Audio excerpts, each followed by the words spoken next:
Good evening, Little Masters, and welcome to episode 230 of the Prancing Pony Podcast, where we only wish to catch a fish. But we're not so interested in eating it raw. Oh, no. I mean, unless it's served with some wasabi and ginger on the side, in which case, bring it on. But folks, go ahead and pull up a bench in the common room. I'm Sean Marchese, the Lord of the Mark, and I'm here with the man of the West, who prefers his fish battered, fried, and accompanied with chips. And I honestly can't argue with that either. Alan Sisto. Well, it is certainly more crunchable and tasty that way. Indeed. Folks, it is time to let Gollum be your GPS navigator as we begin our passage of the Marshes. That's a very bad idea, actually. No promises. Yeah, you may never get where you're going. But we will begin our passage of the Marshes in the second chapter of Book 4. Now, this is the part of the chapter when Gollum shows he never forgets, Sam takes a really long nap, and Frodo breaks some bad news to Sam. Oh, you mean the even if we win, we're going to die news? Yeah, that's the one. Yeah, that was kind of a mood killer, Frodo. I mean, come on. This stinking corpse-filled bog would be pretty pleasant if not for that kind of attitude. Oh, but, absolutely. A joyous place to be. You're ruining this experience. Anyway, for those of you joining us for the first time, welcome. Here at the Prancing Pony Podcast, we are reading and talking our way through Tolkien's stories of Middle-earth, a few pages at a time. Now we dive into the details, point out connections to other writings, and talk about our favorite themes. But we also make sure we have a lot of fun along the way. So we're glad you've joined us. And we know you'll be glad you joined as well. But before we get into the chapter tonight, it's time to revisit one of my favorite intro segments, This Week in Tolkien History. And it's a special one today. Oh, it certainly is. Since this episode releases on November 21st, we're looking at the week or so thereabouts that surrounds that date. And we're going to start with November 14th, 1904. Mm-hmm. Now, on that date, Mabel Tolkien died from complications of diabetes. Now, you have to remember, this was a time when diabetes was a terminal illness. Yeah. Insulin wouldn't actually be discovered until 1921. And at this time, patients with diabetes often didn't live very long at all. Mm-hmm. Mabel had been diagnosed in April of that year, and although she'd recovered enough to go home from the hospital, her health actually deteriorated again in November. Father Francis and Mabel's sister, May Ingledon, and I think it's Ingledon or Inkleton, it's spelled Inkledon. Yeah. Like you'd pronounce it like a D, because it's Incledon. Right, so it looks like Inkledon. But it looks like Inkledon, but I've seen some stuff online that suggests it might actually be pronounced Ingleton. Yeah, there's a city by the same spelling, isn't there, or a town? Yeah. That's So, yeah. I don't know. Our Somebody listeners in the UK, let Yeah. us know if I'm saying that right. Is it Ingledon or Inkledon or Ingleton? But May. But let's just call her Aunt May. Yeah. They were at her side when she died. Mhm. And that is May, not Mary Ingledon. Mary and Marjorie Ingledon were actually Tolkien's cousins. They were the ones who used to invent languages with Tolkien, like Animalic and Nevbosh. Animalic, right. In fact, they'd had Animalic before he came along. Tolkien And he came along. Yeah, that's right. Yeah, right. So that's May Ingleton. Yeah. And in her will, Mabel gave Father Francis guardianship of her sons. That's right. Now, if you've read Tolkien's letters, you know how much he admired his mother. He was 12 years old when she died, and her impact on his life truly cannot be overstated. Part of that legacy would, of course, end up being Tolkien's devout Roman Catholic faith. Yeah. Mabel had converted to Catholicism in 1900, enduring much hardship and scorn because of her conversion. Tolkien would later write, "My own dear mother was a martyr indeed, and it is not to everybody that God grants so easy a way to his great gifts as he did to Hilary and myself, giving us a mother who killed herself with labor and trouble to ensure us keeping the faith." Wow. Now, we move to 1914 and November 15th. Sometime before this date, Tolkien had written to his friend Christopher Wiseman, talking about the world-shaking power that the TCBS had. On the 15th, though, Wiseman wrote to Tolkien, expressing his concerns about the way the members of the TCBS had grown apart. Mostly, it seems, due to the influence of hangers-on, people who joined long after that core four of Tolkien, Wiseman, Gilson, and Smith. Right. But Wiseman said that neither Oxford nor Cambridge, where the four were scattered, can really have destroyed what made you and me the twin brethren in the good old school days before there was a TCBS. Yeah. And it was that exchange of letters that would lead to what the TCBS called the Council of London. That's right. But that took place in December of that year, and so we can't really go into that in this segment. But just read John Garth's Tolkien and the Great War for that story and just a lot more great insight into the TCBS and the incredible influence that they had in Tolkien's life. Absolutely.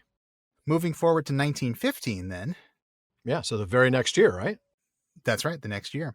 A fair copy of Tolkien's poem Cortirion Among the Trees, which is a personal favorite of mine, is Yeah. inscribed with the dates November 21st to 28th, and also dedicated to Warwick, indicating that Tolkien must have written it during a week's leave from camp. He was at that point attached to the 13th Battalion of the Lancashire Fusiliers while he was visiting Edith.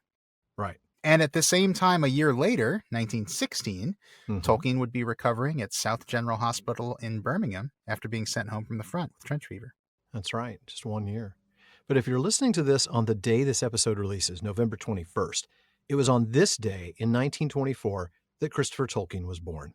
Now, yes. In honoring Christopher's birthday, we thought that we would revisit some of the things we talked about in episode 187, which came out about this time last year. We quoted the obituary that John Garth wrote about Christopher. His father's imagination struck such a chord with him that Christopher once said he grew up in Middle-earth and found the cities of the Silmarillion more real than Babylon. Even at 4 or 5, listening to his father read The Hobbit in draft, he would point out continuity errors. I love that. Of course. Garth goes on, a kinship of spirit, not shared by his brothers John and Michael or younger sister Priscilla, made him, quote, intensely lovable in his father's eyes. You know, I remember that Verlin Flieger told us when she was on our show in episode 178, and she was absolutely right about this, which she usually is. She said, our debt to Christopher is just incalculable. He has given us so much. He has deepened our understanding. And Tom Shippey wrote that the main reason Tolkien is perhaps the best documented author in the history of the world, in his words, is the devoted and scrupulous editorial work of his son Christopher. He has expanded the known corpus of Tolkien's work many times over. Without him, we would know almost nothing about the origins of Tolkien's mythology, the backstory of The Hobbit and The Lord of the Rings, the First and Second Ages, and the whole issue of Tolkien's creativity. No author has ever had a better literary executor, and few fathers can ever have had a more loyal and supportive son. We owe him a great debt. We owe him a great debt indeed. So while we raise our glasses and toast the professor on his birthday, January 3rd, we do the same today for his son, Christopher. Happy birthday, Christopher Tolkien. Happy birthday, Christopher. And one last thing while we're speaking of Christopher. On April 3rd of 1944, Tolkien wrote to Christopher, who was then serving in the Royal Air Force and on his way for training in South Africa, and said that he has started to do some painful work on the chapter which picks up the adventures of Frodo and Sam again. And 2 days later, on April 5th, he said, it is a painful, sticky business getting into swing again. I have gone back to Sam and Frodo, and am trying to work out their adventures. A few pages for a lot of sweat, but at the moment, they are just meeting Gollum on a precipice. Right where we were. That's right. Well, painful or sticky, he definitely got the job done, because less than 2 weeks later, on April 18th, he wrote to Christopher to say that he hoped to see Charles Williams and C.S. Lewis the next day to read them a chapter, quote, on the passage of the dead marshes and the approach to the gates of Mordor, which I have now practically finished.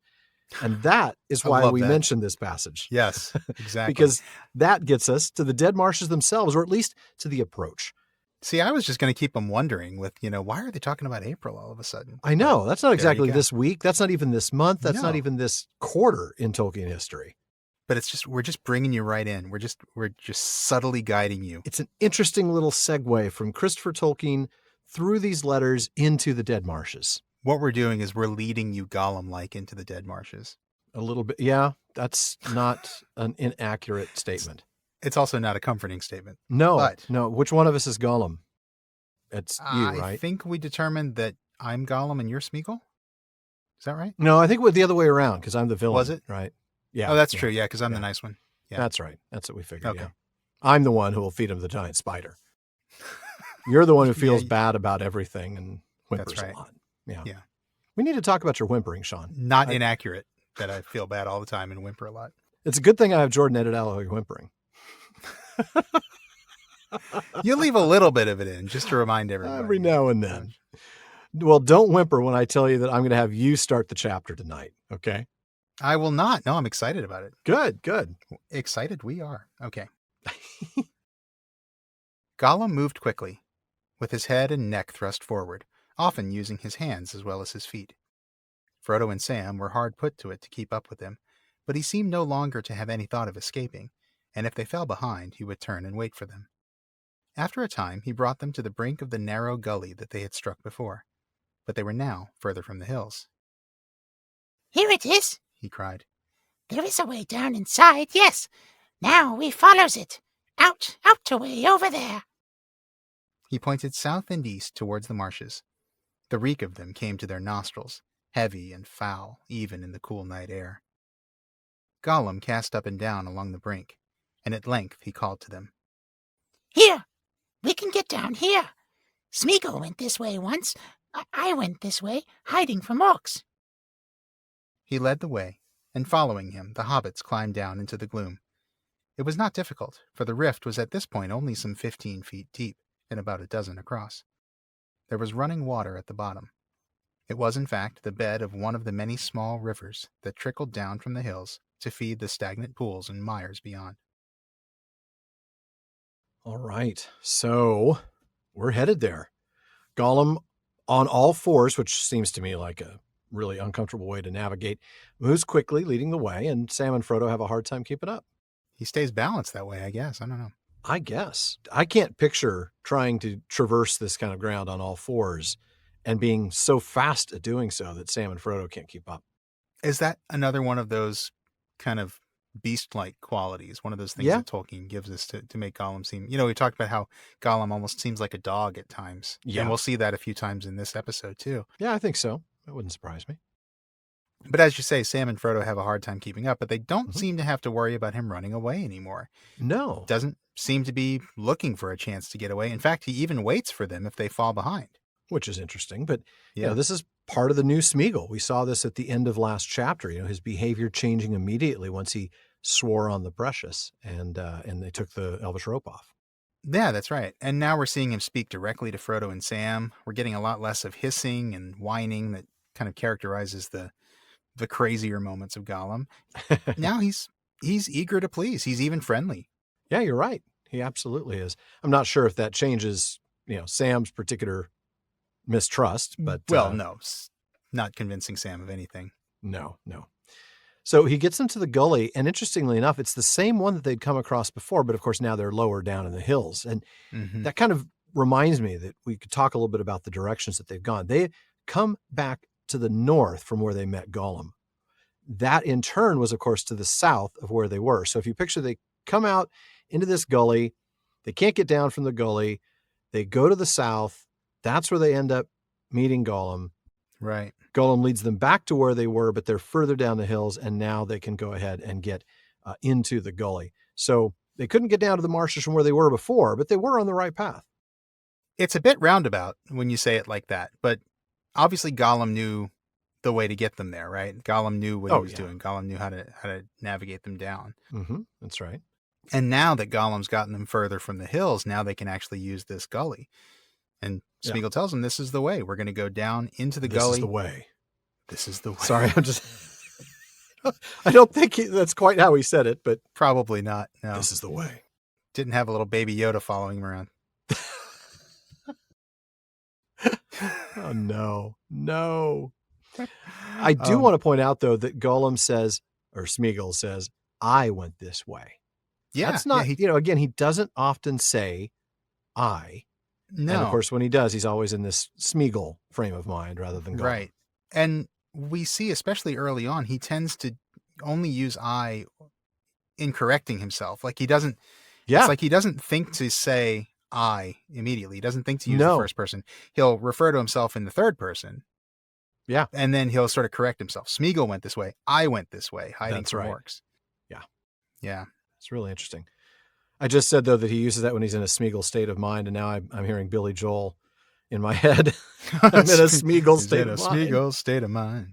Isn't that how that song goes? It's been a long time since I heard it. Not like Sméagol state of mind, but yeah. No, but New York state of mind. Something like that. I don't remember. Not well enough to sing it. You want me to hum a few bars? I'm not going to be able to. No, please don't. I'll accommodate your request. So... Man, I haven't listened to Billy Joel in a really, really long time. I had me neither. Kind of a traumatic experience with Billy Joel. when I Oh, was no, younger. you can't say that and not expect me to ask you what that is. Is it a short digression? It's a short digression. All right. Yeah. Tell me. I went on a road trip with some friends when I was in college. It was myself and my girlfriend, who's now my wife, and another couple that we were friends with. And we drove to Florida for spring break one year. And from New Orleans, it's like maybe a 12, 14-hour drive, something like that. And we listened to 2 albums the whole way there.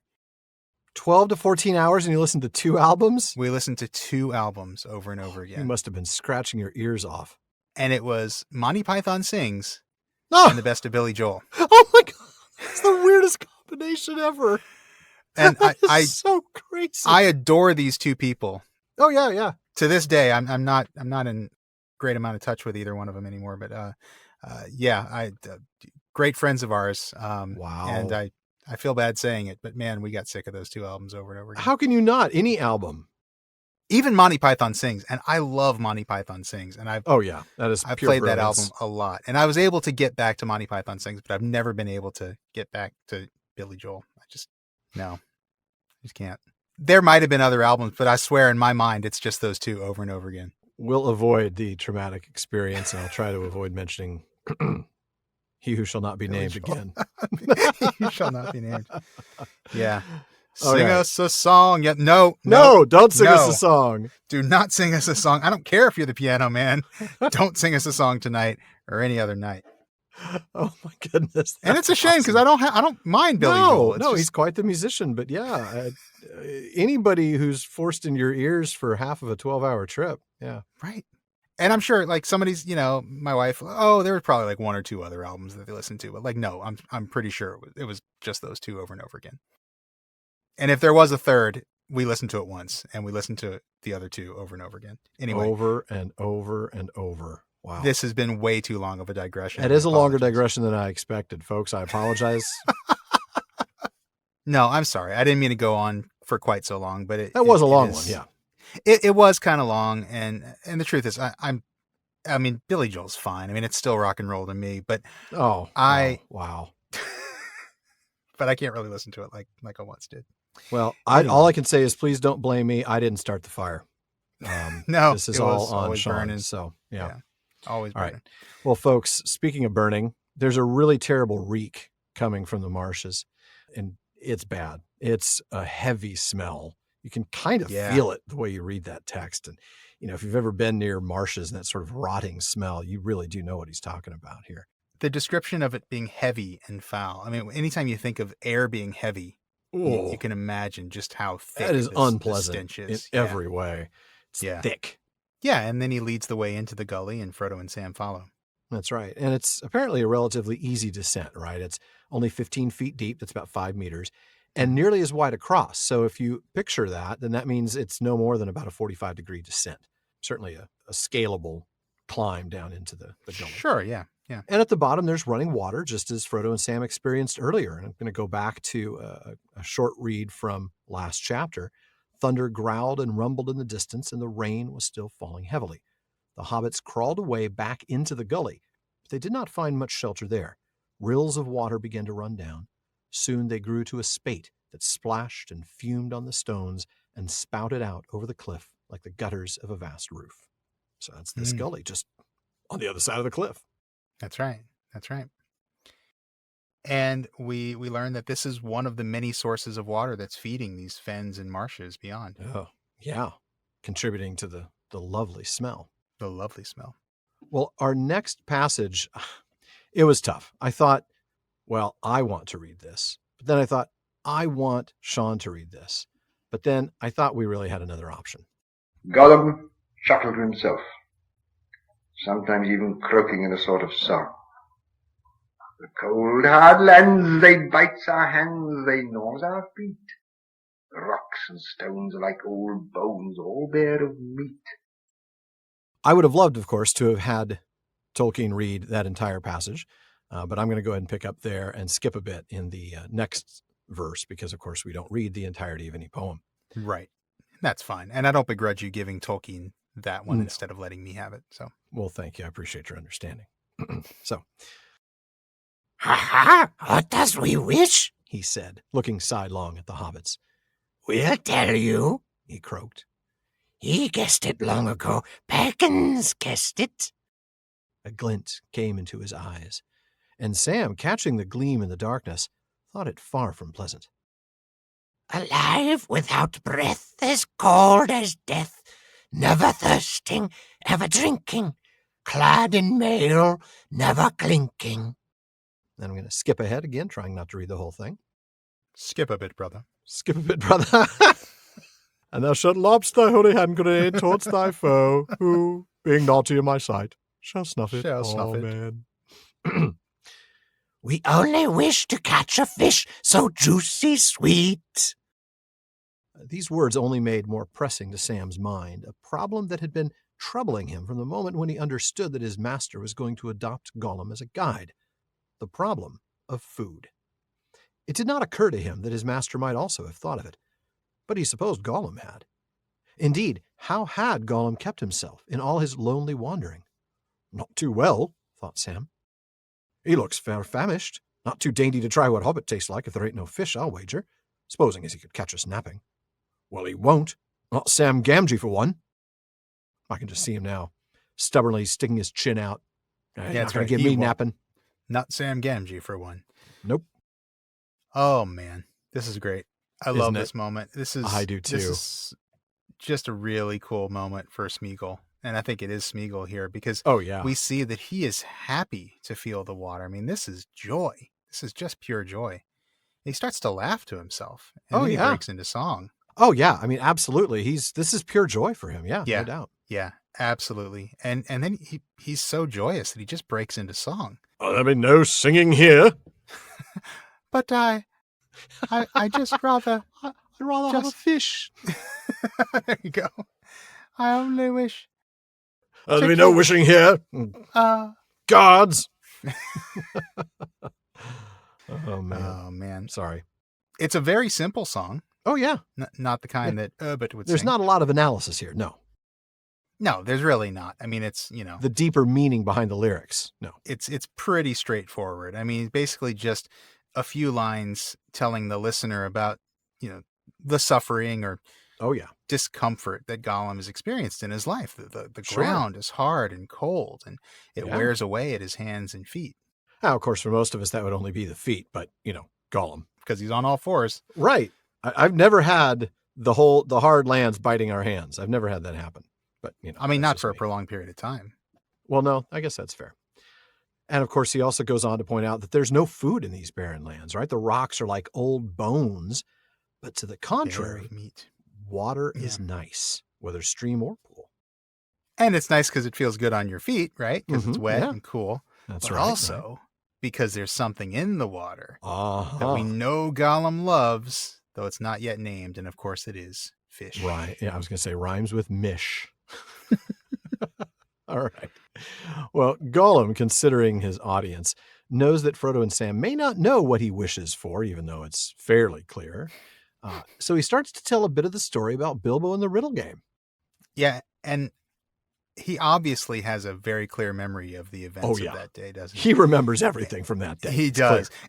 And I can't help but think that that's part of why Sam finds his look unpleasant. Uh-huh. This glint in his eyes is far That's from right. pleasant. I think it's because, Gollum remembers Bilbo coming through his cave, and he remembers what he views as the theft of the ring. Right. Right. And you can imagine, a murderous look coming into his eyes as he Oh, yeah. thinks about this. Because he knows where it is, right? He knows where it is. He knows that it wouldn't be there if it wasn't for Bilbo stealing Mhm. it all those years ago. And he wouldn't have been tortured by Sauron and all these Right. things. Yeah. Yeah. Right. But maybe some of the facts he's got right, kind of misinterpreting in general what happened. And he's also not so clear on the actual text of the riddle, is he?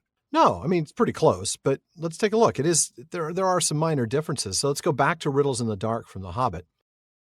Then he asked Gollum, alive without breath, as cold as death, never thirsty, ever drinking, all in mail, never clinking.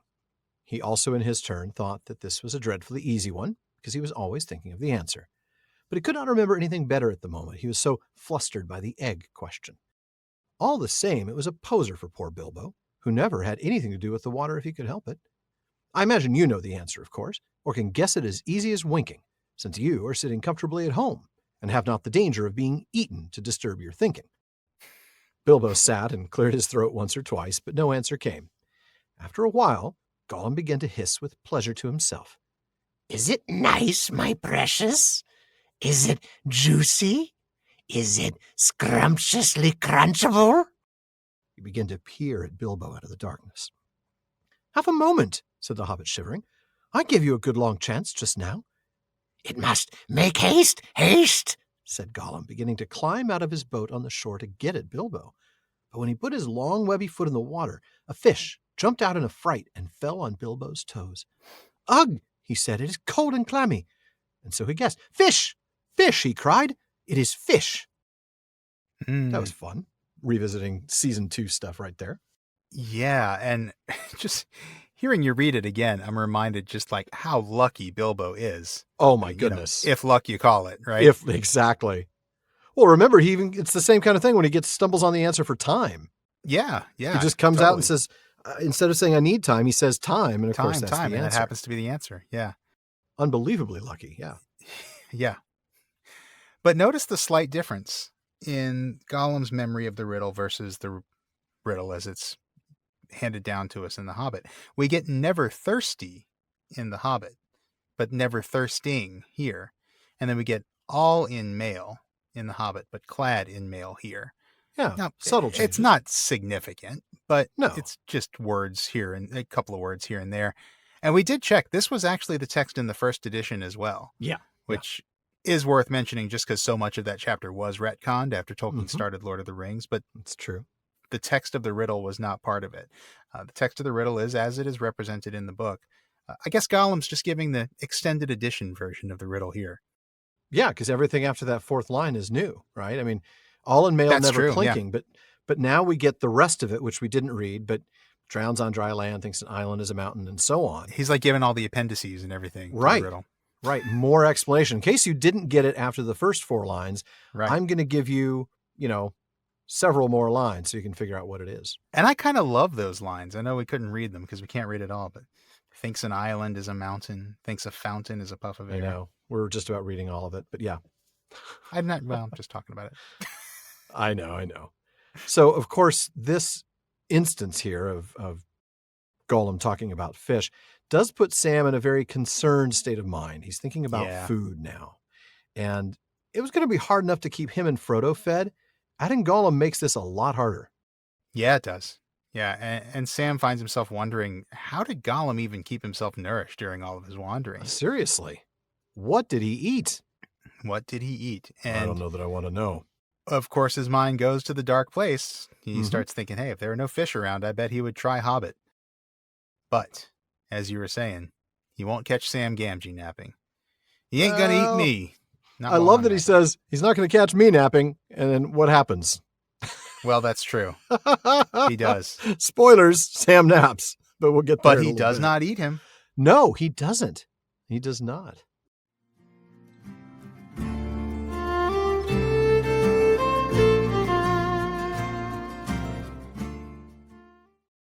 From immersive candles designed for Tolkien lovers to seasonal collections inspired by fantasy and folklore, every one of mythology candles, and that's mythology spelled with an I-E instead of a Y at the end, every one of their scents is designed to be lit when reading a book, watching a fantasy movie, or even listening to a podcast like this one. If you ever wanted to make your home smell like a location, or even a character from Middle-earth, the Mythology Candles Tale-inspired collection will do just that. They've got one called the Ranger, which smells like trampled leaves and musky leather. Guess who that one smells like? But there's also the herbal scent of King of the Wood Elves, or maybe the cherry tobacco of Wizard's Pipeweed is more your mood. But today, November 21st, is the release date of Mythology Candles' brand new limited edition winter collection. Ancient Yule Festival is inspired by the winter solstice celebrations in Viking Age Scandinavia.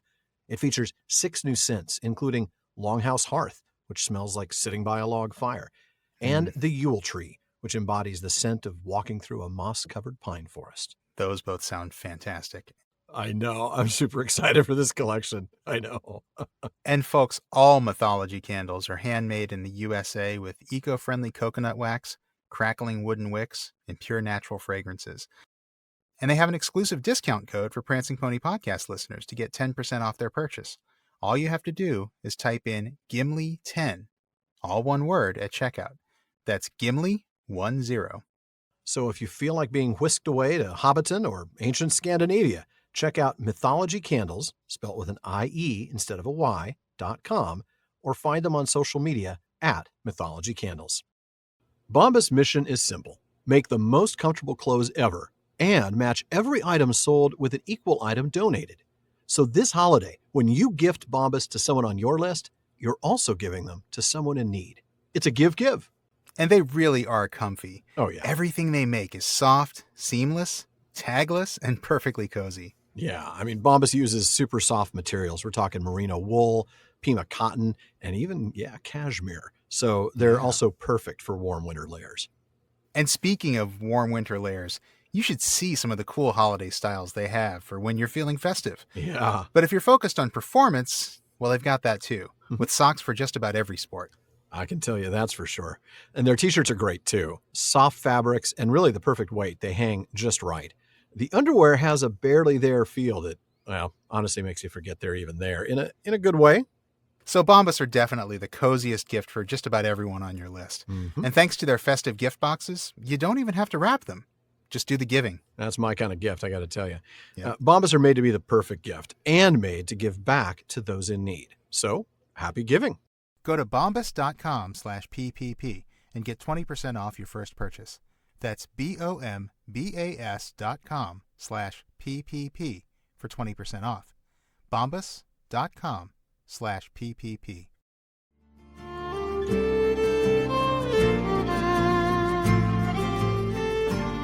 Now, before we get back to the discussion, we want to make sure you know that when you finish listening to this episode, the talk continues all night long at the Prancing Pony Podcast. That's right. Our beloved listener community keeps the conversation going in all of our social media spaces, from our common room on Facebook to our Reddit community, Twitter, and more. On Facebook, just look for the Prancing Pony Podcast, and be sure to follow the page and join the group for some great discussions. And you can find us on Reddit at r/PrancingPonyPod. And we're also at Prancing Pony Pod on Twitter and Instagram. And folks, if you enjoy the show, please consider supporting us by joining the Fellowship of the Podcast. And when you do get a lot. You get an active Discord community, including live episode recordings. You get postscripts, episodes without digital ads, free merchandise, and a lot more. A lot more, actually. You'll get live Discord hangouts. You can get a chance to be a part of our Questions After Nightfall episodes, or even join us as a guest in the North Wing. So check out patreon.com/prancingponypod to support the show and become part of the Fellowship of the Podcast. And if you enjoy the show, you can also help us out by giving us a rating and review over on Apple Podcasts. And please, recommend us to your friends. All right, Sean, I think it's time to go ahead and get back to the text. The yellow face is coming, and I'm going to have you pick us up there. And we're not talking about Pac-Man, folks.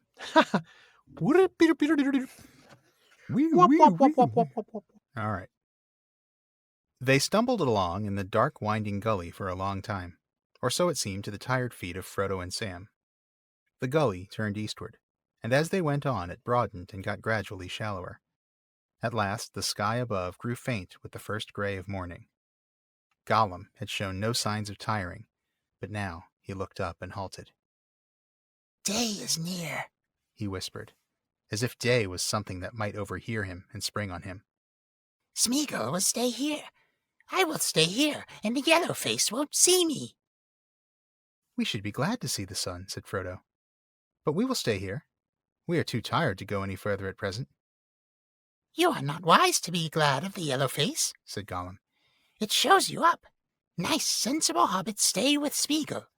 Orcs and nasty things are about. They can see a long way. Stay and hide with me. The three of them settled down to rest at the foot of the rocky wall of the gully. Indeed, they did. So the gully makes a little bit of a turn from the south toward the east. Yep. And as it does so, it grows broader and shallower. You'd expect that.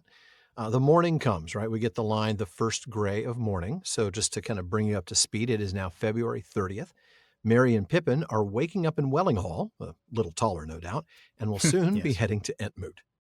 That's right. And at the same time, Aragorn, Legolas, and Gimli watched the dawn grow slowly in the sky, now bare and cloudless, until at last the sunrise came.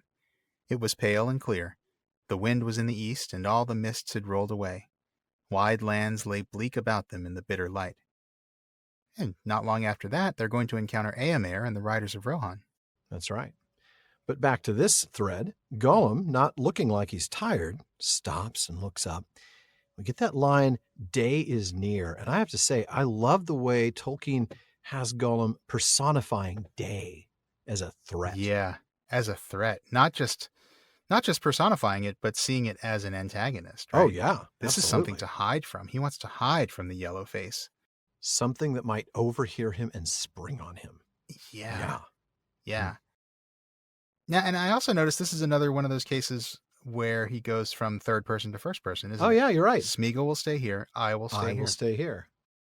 So again, he seems like he's kind of correcting himself. He's not. Yeah. He's not really in Gollum completely mentally gone mode. He's still Sméagol here, but he kind of has to remind himself that he's Sméagol, and maybe that's what's going on. Why he keeps on having to correct himself. That's a good catch. That's a good catch, and he does stay in that frame because he says the yellow face won't see me instead of the yellow face won't see us. Yeah. Oh, good catch. Well, thank you. But Frodo is like, I would love to see the sun. We should be glad to see it. Seriously. But, okay, we're too tired to really go anywhere, so we might as well go ahead and stay here. Yeah. And then Gollum kind of chastises him. He says, you should not be glad of the yellow face. It reveals you. Here comes the sun, precious. I say, it's not all right, it's precious. not all right. But it's interesting because, his fear of the sun isn't just a sign of corruption, right? I mean, we know that evil things are afraid of the sun. So, sure, yeah. Your typical orcs, not counting Uruk-hai, of course, but, most of your orcs are afraid of the sun. That's not what's going on here, or it's not just that. No. Gollum's actually practical here. The sun is going to reveal us to those who are looking for us. It shows you up. Yeah. Yeah.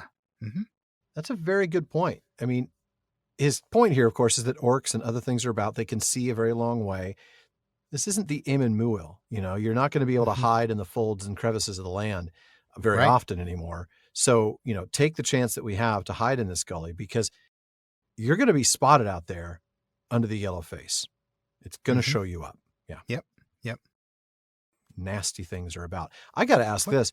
What nasty things other than orcs are around there?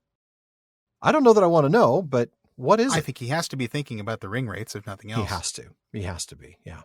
Yeah. I mean, I don't know if he knows that they fly yet until we encounter one later.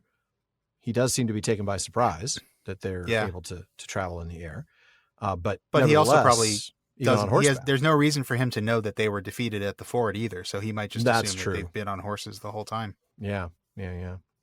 Well, whatever's out there, trolls or I don't know, giant spiders descended from Ungoliant, sharks with laser beams on their heads.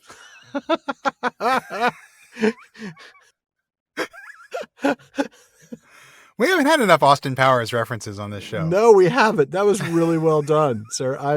I bow to thy superior wit tonight. Oh, thank you. So he tells them, stay down here, hide with me, Yeah. Not exactly who I want to hang out with, but he does make a point. He does make a point. He's absolutely not wrong here. So they find a spot at the bottom of the gully. Yeah. Which it's a bit shallower now. That we didn't read this part, but it tells us not much more than a tall man's height, but it's deep enough to hide them, three hobbits. Right. And Frodo and Sam are resting against the wall while Gollum is playing in the stream. Yeah. And then we're going to have you pick up right after that. I love that, though, the idea of him just playing in the water. He's so happy, Again, yeah, we're just seeing this is Sméagol. There's some light in his heart now. He's able to enjoy himself. Just Sam asks Frodo, where's Gollum? Gollum's in the stream. That is where he is. Wow. Anyway. So sorry. Man. I've been thinking about that song ever since our 222 episode because it was referenced in that. So, well done. Oh, I had to. All right. We must take a little food, said Frodo. Are you hungry, Sméagol? We have very little to share, but we will spare you what we can. At the word hungry, a greenish light was kindled in Gollum's pale eyes, and they seemed to protrude further than ever from his thin, sickly face. For a moment, he relapsed into his old Gollum manner. "We are famished. Yes, famished we are, precious," he said. "What is it they eat? Have they nice fishes?" His tongue lolled out between his sharp yellow teeth, licking his colorless lips. "No, we have got no fish," said Frodo. "We've only got this." He held up a wafer of lembas. "And water, if the water here is fit to drink." Yes, nice water," said Gollum. Drink it while we can." "But what is it they've got, precious? Is it crunchable? Is it tasty?" Frodo broke off a portion of a wafer and handed it to him on its leaf wrapping. Gollum sniffed at the leaf, and his face changed. A spasm of disgust came over it, and a hint of his old malice. "Sméagol smells it," he said. "Leaves out of the elf country. Gah! They stinks! He climbed in those trees and he couldn't wash the smell off his hands, my nice hands." Dropping the leaf, he took a corner of the lembas and nibbled it. He spat, and a fit of coughing shook him. "No," he spluttered. "You tried to choke poor Sméagol. Dust and ashes, he can't eat that. He must starve. But Sméagol doesn't mind. Nice hobbits. Sméagol has promised he will starve. He can't eat hobbits' food. He will starve. Poor thin Sméagol." "I'm sorry," said Frodo, "but I can't help you, I'm afraid. I think this food would do you good if you would try, but perhaps you can't even try. Not yet, anyway." Lay it on thick, I Sméagol. know, seriously. How many times? He must starve. He will starve. He will starve. I mean, Oh, man. oh, you poor dear. All right. Dust and ashes. Very nice job, though. That was. Oh, thank you, sir. Very that well was done. Fun. I'm used to starving, so it was easy to get it again. Just imagine yourself in the morning after going for your ride. And, right, exactly.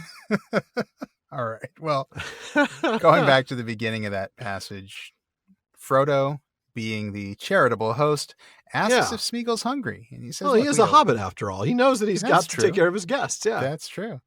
And he acknowledges they don't have much, but, you know, we'll spare you what we can. We'll give you what we've got here. Right. And this word hungry does something, doesn't it? Oh, it does. It triggers a little something in Gollum. We get the green light kindling in his eyes, and the eyes protrude a bit more. At least they seem to protrude more. And then we get that little threat from the text that Gollum seems to come out for a bit, right? I mean, Sméagol takes a back seat for a moment. That's right. Sméagol goes back and Gollum comes back out, and you really do see the difference. Oh, yes, you do. In the way they talk. We start getting the references to Precious again. I mean, it's... Oh, yeah. Yeah, this is Gollum. And he's not just hungry. No. He's... "We are famished. Yes, famished we are." It's like kids when you don't get them breakfast by 8:30 on a Saturday. That you think that you haven't fed them in 2 weeks. Yeah, exactly. Yeah. I'm hungry. It's like, I know. Take care of it. Just give me 5 minutes, man. But I'm starving. No, I promise you are not starving. You just had dinner last night. I do have to admit, my kids are not bad about that. In fact, they're probably too far in the opposite direction. We don't need breakfast. It's like 1 they'll o'clock skip in the a meal afternoon. if I forget to give it to them, and then suddenly goodness. It'll be lunch, and they'll just be like, "Daddy, I'm really hungry." All of a sudden, meltdown city then, and like super short-tempered and whiny and cryy because the hangry comes right out. Oh boy, doesn't it ever? Yeah, I know when my kids have missed snack at school. Oh yeah, you know, like they got caught playing, and so they didn't have a chance to eat, and you're like, yeah, I can tell. Or when they skip lunch, like you give them lunch, or they get lunch and they come back and lunch hasn't even been touched, and you're like, what did you do? They just don't eat it, and they're just super grouchy, and I'm like, you didn't eat your lunch, did you? Nah, no. I go to the bag, and I'm like, lunch is still here. No wonder you're a grump. Yeah. Well, anyway, we digress. So like you pointed out earlier, that is a big clue that we're back to Gollum and not Sméagol, right? We are famished. Totally. Yes, famished we are. Yeah. Yeah. Of course, then he wonders if they have fish, right? I've been telling you all along what I want to eat, and it's fish. And then we get this lovely image. His tongue lolling out between his yellow teeth.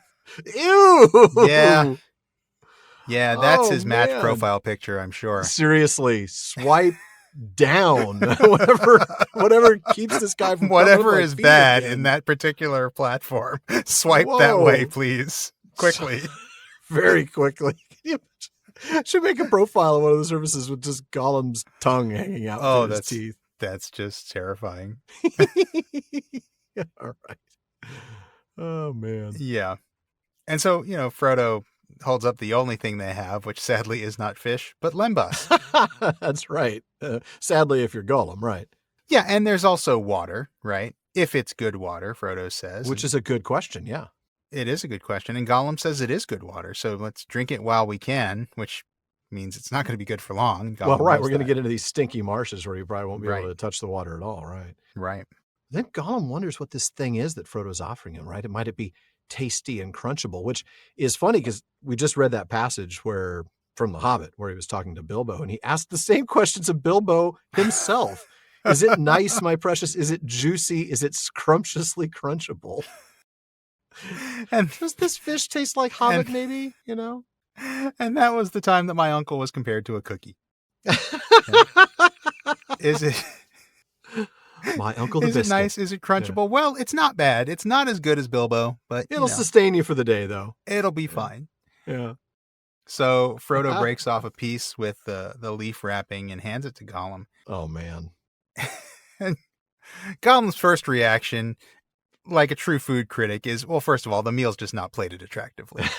That's right. This leaf does not do it for me. And you can tell it doesn't do it for him because you get the spasm of disgust, which is such a great phrase. Right. I love that. So that's 0 points for presentation then, is it? Absolutely 0 points for presentation. You are off the show. Stinking leaves from the elf country. I love that. Wow. Stinking leaves from the elf country. Oh, man. So what do you think about this? He couldn't wash the smell off his hands, my nice hands. What do you think of that? Like this. I don't know what to make of this, but I really like it. It's just more of that confusion, isn't it? We've got another shift from the third person to the first person, but I almost wonder if this is Gollum talking about Sméagol. Yes. In the third person. Right. So it was Sméagol who couldn't wash the smell off his hands, but then, oh wait, these are my hands. Me, Gollum. Yeah. This is my body right now. My nice hands. And my hands had that elf stink all over them. Smells like elves. Apparently Gollum doesn't like not so good if you're Gollum. Yeah, right. Well, the good news is that probably means we can rule out fish as what elves smell like. That's quite true. Yeah. I mean, Sméagol loves the smell of fish. Like fish, then Gollum is going to love the smell of elves. That's right. That's right. Right. I think we probably could have ruled out that elves. I think we probably like could fish have. Anyway. I know. It's just nice to rule things out, right? I mean, we're still trying to figure out what elves smell like. We're still trying to figure it out. Might be a lot of things. Might be a lot of things. I also wonder, my nice hands. Gollum, I hate to disabuse you of that notion, but are they nice? Have your hands been nice any time in the last 500 years? Have you been soaking in palm olive? Yeah, I don't think you're doing any lotion ads in any magazines. You're not getting any manicures. Soon. So no. I don't know what you're saying, but all right, whatever. I've just had my nails done, precious. No, it's not that at all. I use palm olive. He probably has the manicurist buff him to a nice shine. Probably no color or anything. No, of course not. Of course not. Right. No. I thought about a nice shade of pink. So that as you're being throttled from behind, the last thing you think of before you die is, wow, these are really those gorgeous nails hands. Look nice. Those are beautiful. Those are lovely nails. Oh, man. All right. So then going back to the text. After complaining about the plating, then he tries the lembas itself, and sorry to say, 0 points for taste too. Yeah. He spits it out, starts coughing violently. And then, of course, he blames it on Frodo, right? You have tried to choke me. I can't eat this, so I must starve, which, by the way, is a lovely false dichotomy. I can't eat this one thing that's in front of me, therefore I must starve to death. Right, because we know that he can forage for food. They know that there are things in the environment that he will eat. Probably not things that we would eat or that Frodo and Sam would eat. Yeah. But for Gollum, certainly this is a false dichotomy. There's stuff that you can eat, dude. My goodness, there's got to be plenty of things you can eat. But he does just lay it on thick, drawing way too thick. all the pity to his pitiable self that Talk he can. about overplaying Poor your thin hand. Sméagol. Oh, no. My goodness. Oh, my goodness. He will starve. He will starve. He must starve. Poor dear. This almost makes me think, though, of Thorin and Thranduil. What were you doing in the forest? Starving. Why were you in the forest? Looking for food because we were starving. I love that. Yeah. This, of course, is nowhere near as droll as wry. This is very clearly just, manipulative and not even in an effective way. You can almost hear the eye rolls from here. I wonder, though, because this reminds me of my cat, because I have one cat who just begs for food. Like as soon as she sees us starting to finish eating dinner, she jumps up on the trash can because that's close to where we keep the cat food. Right. And she starts begging for her food. I wonder if this is another one of those animal-like qualities of Gollum. Is Tolkien showing us like Gollum being dog-like, but he's actually giving him words to say instead of just, whimpering. Instead of whimpering. I just thought of that just now, but yeah. Well, you have some animal experience to compare that to. That's not unreasonable. Yeah. But whatever the case, whether that is what Tolkien was doing on purpose or not, we definitely see him drawing this pity to himself. And Frodo, he doesn't really bite, but he doesn't dismiss it either. Instead, he says, "I think this lembas would do you good. This is quality food, and if you could try it, I bet it would do you good." But then he stops and realizes, maybe not. You might not even be capable of trying yet, given where you are. Let's talk about that for a little bit. Does somebody have to be better or maybe less bad to enjoy lembas? I think Gollum is the evidence for that idea. I mean, the fact that he's so corrupted that lembas, which we're told many times in the book, actually tastes pretty darn good. Pretty pleasant, yeah. It's it's better than cram. Well, yeah, low bar, but yeah. Yeah, but I mean, it's not like that kind of, trail food, right? It's actually really tasty. And yet Gollum can't enjoy it at all. It tastes disgusting to him. And I think that is because he is so corrupted. And it does beg the question, is lembas hallowed in some way? Yeah. We talked about how the rope might be hallowed, the way that it burns his skin, almost like the Silmarillions burn the skin of unclean things. Much lower scale, but yeah, exactly. Much lower scale. It's a microcosm of that. But is lembas hallowed in a similar way? Well, isn't it also made? I mean, didn't we speculate that maybe Galadriel herself was involved in the making of the rope? At least to some extent, maybe. We know that she's involved with the making of the lembas, right? Isn't that historically who makes the lembas? Yes, in Elven, it is. Yeah, Elven ladies, the queen, ladies of the house, queens, makes the lembas. So if anybody in this Middle Earth can make something slightly hallowed, it's going to be Galadriel. Yeah. So yeah, I'm also thinking a little bit of, and I don't have anything prepared on this, but I've read about this before. The idea that lembas is in some ways kind of symbolic of the Eucharist for Tolkien. Oh, wow. That is an insight. You're right. Because there is actually a linguistic link between that. I think waybread, which lembas is called, is basically a translation of Latin viaticum, and viaticum was a term used for the Eucharist when it was used in a particular case. I think maybe when somebody was close to dying or something like that. That's what I was thinking is, when somebody was part of last rites, I guess. Yeah. So I wonder if that might be what Tolkien's thinking of. It's like the idea that that lembas is truly hallowed. It is truly a holy bread, and it does have an effect on Gollum that it wouldn't have on a less corrupted person. My goodness, that is a really rich insight. I don't think I'd even considered that, but yeah. And that makes total sense. Yeah. I have to pull some stuff up on that. I know there's some stuff in Ring of Words. We'll try and get that for the postscript to this episode, because I don't have that in front of me. But yeah, let's cover that in the postscript for sure. Yeah. All right, well, let's go ahead for now, though, and move on. We talked about food, but what about sleep? I'm going to have you start with the very next line. The hobbits munched their lembas in silence. Sam thought that it tasted far better somehow than it had for a good while. Gollum's behavior had made him attend to its flavor again. But he did not feel comfortable. Gollum watched every morsel from hand to mouth, like an expectant dog by a diner's chair. Only when they had finished and were preparing to rest was he apparently convinced that they had no hidden dainties that he could share in. Then he went and sat by himself a few paces away and whimpered a little. "Look here," Sam whispered to Frodo, not too softly. He did not really care whether Gollum heard him or not. "We've got to get some sleep, but not both together with that hungry villain nigh, promise or no promise. Sméagol or Gollum, he won't change his habits in a hurry, I'll warrant.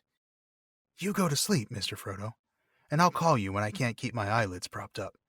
Turn it about, same as before, while he's loose." "Perhaps you're right, Sam," said Frodo, speaking openly. "There is a change in him. But just what kind of a change and how deep, I'm not sure yet.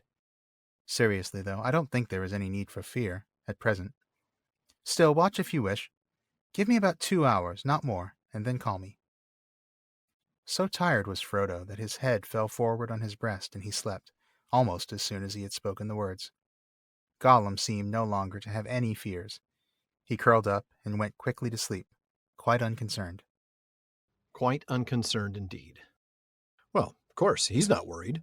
He's not worried that Sam's going to throttle him in his sleep. No. Yeah. No. He might be worried that he's going to starve. He's going to starve. Ashes and dust, ashes and dust. So the hobbits eat in silence, and Sam finds, I love that bit, that Gollum's reaction to it has made him notice its flavor again. Oh, yeah. man. Why do you think that is? I mean, I have thoughts on it, but yeah, I want to hear your thoughts. I mean, I think just anytime you get that sort of contrast, this person that you really don't like doesn't like something, it makes you like the thing all the more. Yeah.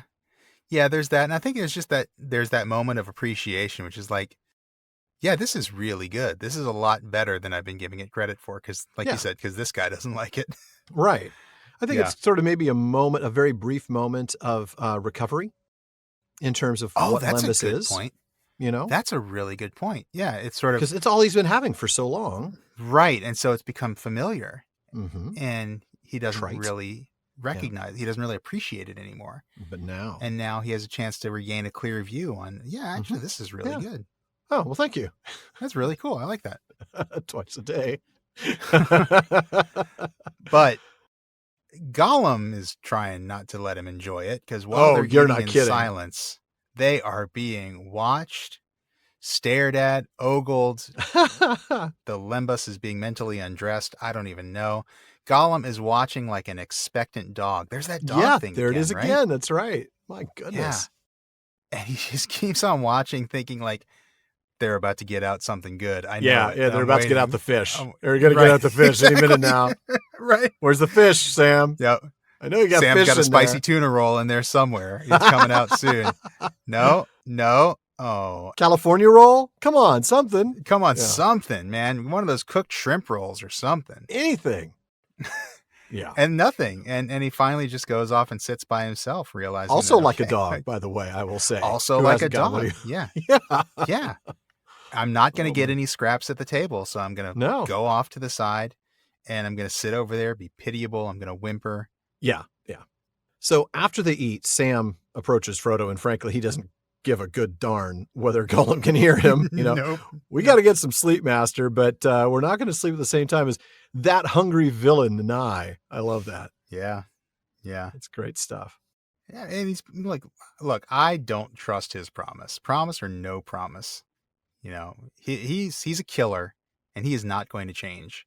No, that's the thing. Yeah, he's got a habit of killing people, and that's not going to go away. Yeah. And so, you know, being Sam, he tells Frodo to get some sleep first. You know, one of us is going to have to stay awake. Let it be me. Of course, right. So Frodo agrees first that the change may not be of the right kind. We're talking about the change in Gollum, or deep enough, but he does notice there is a change in him. I really like this. Yeah. Let's talk about that, right? What is that? What kind of change is there? How deep is it? I don't know how deep it is. I mean, I don't think it's that deep yet. If I had to answer the question of what kind of change is it, I think maybe it's just that Frodo showing him a little bit of kindness has made Sméagol come out a little bit more. You know, maybe just a bit of kindness in the company of hobbits has made him remember his old self just a little bit. but it's only a little bit, and I think that's the But it's thing. only a little bit. It is not deep at all, because we saw how quickly he Yeah. turned on a dime at the mention of the word hungry. It makes me think of that quote, I can't remember all the details, but it's something about actions becoming habits, becoming character, Oh, yeah. Yeah. right? This whole idea that I think what we're seeing is just maybe a little bit of the early stages of a Right now, change. these are just actions. Yeah, it hasn't even These become a actions- habit yet. The habit is still Gollum, and the Right. character is very much still Gollum. But Yeah. we're getting some Sméagol actions But we're getting some Sméagol actions that are coming out a little bit here.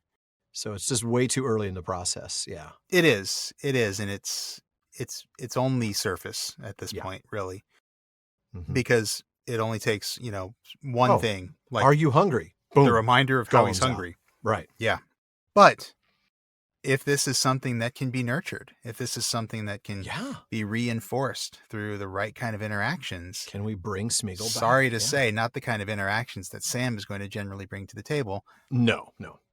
But, is there an opportunity for Gollum to bring himself, excuse me, I should say for Sméagol to bring himself back here? Maybe there could be in a certain world, Yeah.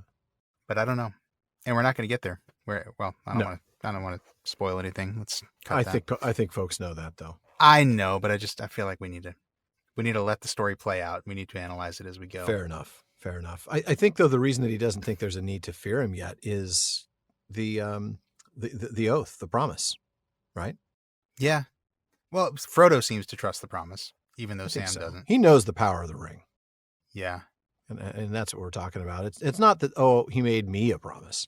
He made a promise on the precious. Right. He's not going to break that yet. Yeah, that's true. Yeah. That's true. But even though Frodo doesn't think there is a need to fear him, at least not yet, he does concede. Yeah, Yeah.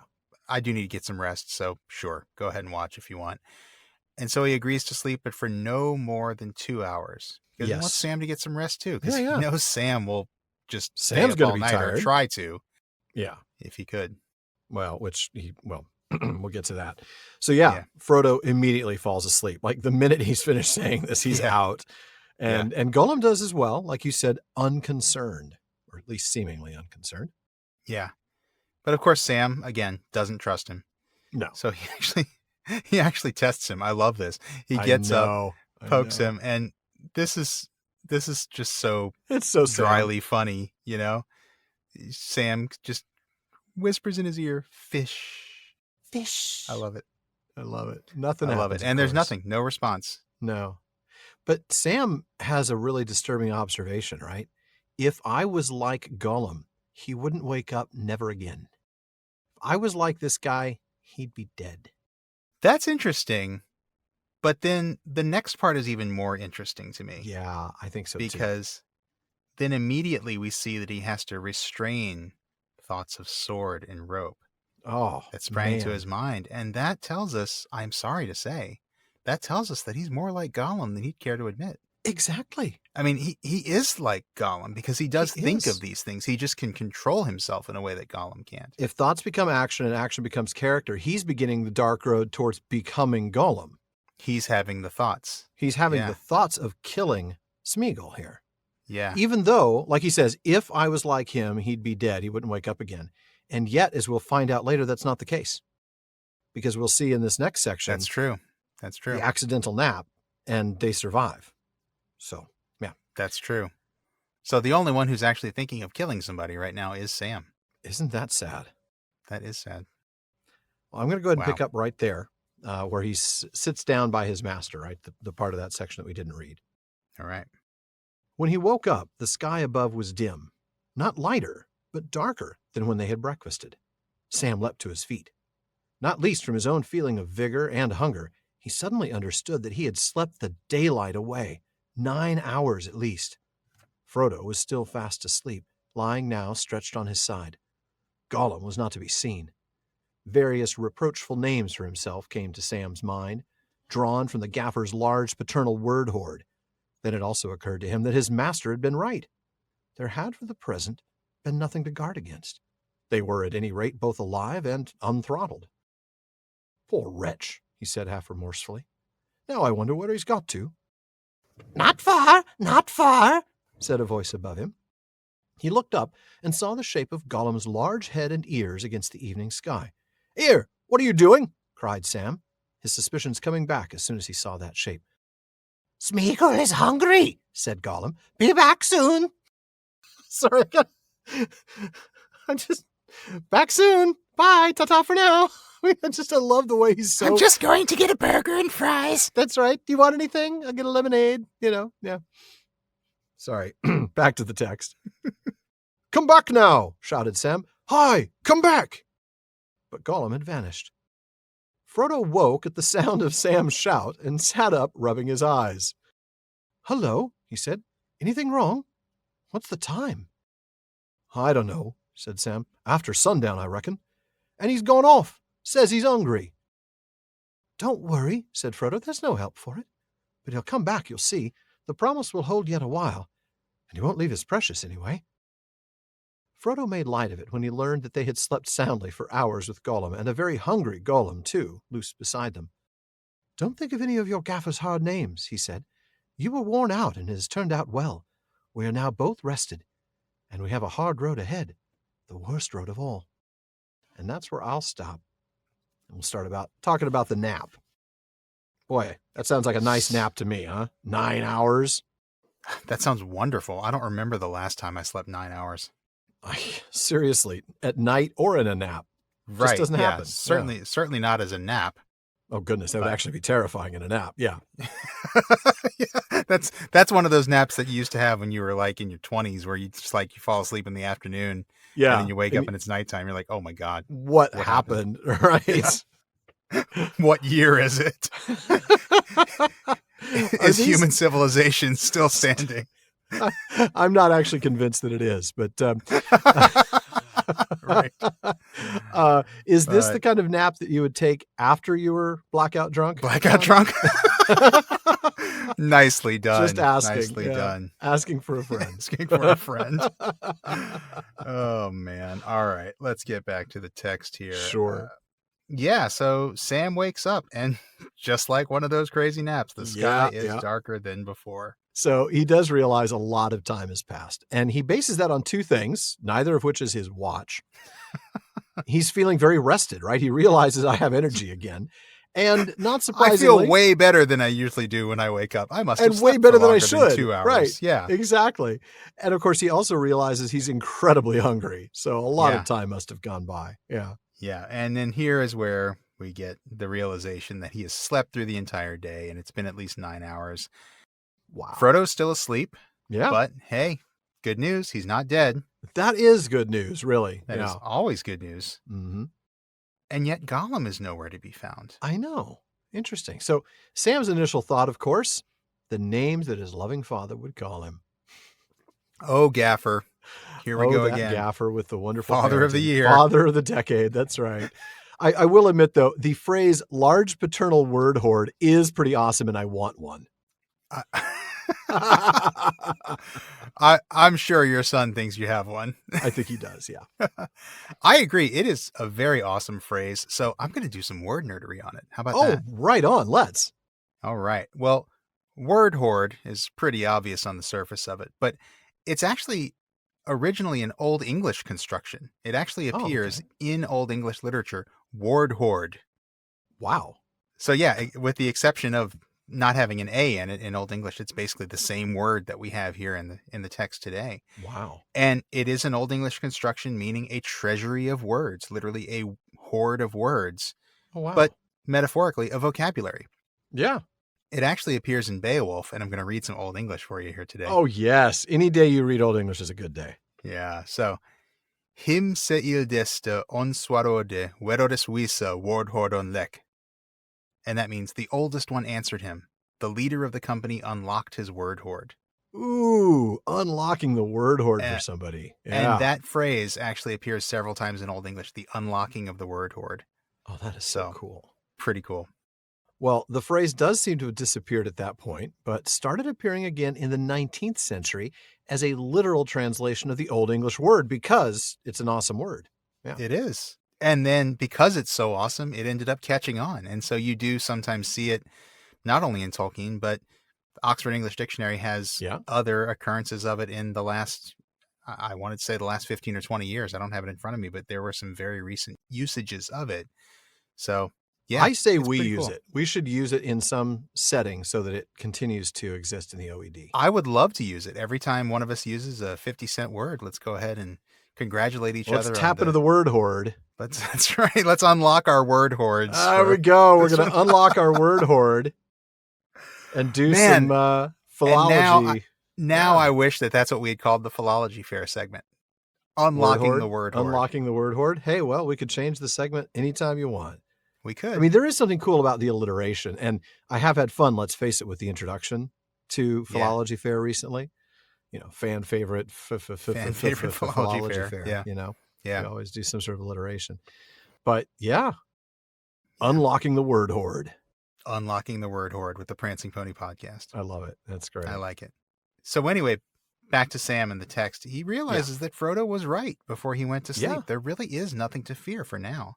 That's right. And that actually leads Sam to feel some genuine remorse here. He wonders aloud about the poor wretch. Yeah, I mean, it's only half remorsefully, but that's something. Something. It's genuine for what it is. Yeah, exactly. It's more than a quarter remorsefully, yeah. And yet it turns out that Gollum is not too far away. He's just up above the top of the gully. That's right. And of course, as soon as he sees him, Sam is back to being suspicious again. Yeah. That's right. That didn't take long. That didn't last long. Oh, poor wretch. What are you up to? Yeah. But it turns out that Sméagol's just hungry. Mm-hmm. You know, he's starving. Come on, he's starving. Dust and ashes. I can't eat your food, man. I've been looking for food for 9 hours. I have to starve. And he won't stop for Sam's orders to come back. He's like, no, I'm out. You're not my master. Yeah. Yeah, right. And so now, poor Frodo, instead of waking up to a gentle, hey, wake up, master, you know, it's time to go. Poor Frodo has to wake up to Sam shouting. Right. And so, hey, you, get back here. Frodo's like, would you shut up, man? Just trying to sleep. And so Frodo understandably immediately asks, is there anything wrong? Yeah, you're yelling, so there might be something wrong. Right, exactly. What are you yelling at? What's going on? And of course, also understandably, what time is it again? Yeah, good question. Sam's not entirely sure. I think it's his way of dodging the question a little bit, but he does admit, I think it's after sundown. Oh, and by the way, Gollum's off. Whoops. But Frodo, tries to get him to sort of chill out, man. There's nothing to worry about. He's going to come back. Yeah, I mean, not only will his promise hold him, but, he's not going to want to leave the ring. And Frodo advises Sam, don't worry about the fact that you fell asleep. It's all right. Not a big deal. Yeah. No harm, no foul. Exactly. I want to note, though, that Sam's internal dialogue about the Gaffer's paternal word hoard was, in fact, an internal dialogue. He didn't say anything, but Frodo here knows exactly what Sam is thinking. Don't think of any of your Gaffer's hard names. As if he was privy to Sam's specific thoughts about the word hoard, That is a very good point. Yeah. I think it's just a glimpse, frankly, of how really, really well Frodo knows Sam. I think you're right. Don't think of any of your Gaffer's hard names. Stop beating yourself up. Just seems normal to us because we just saw Sam thinking about that. But he was just thinking about it. It was truly an internal dialogue. This is basically Frodo saying, don't beat yourself up with your dad's words. Because he clearly did that for so very long. Right.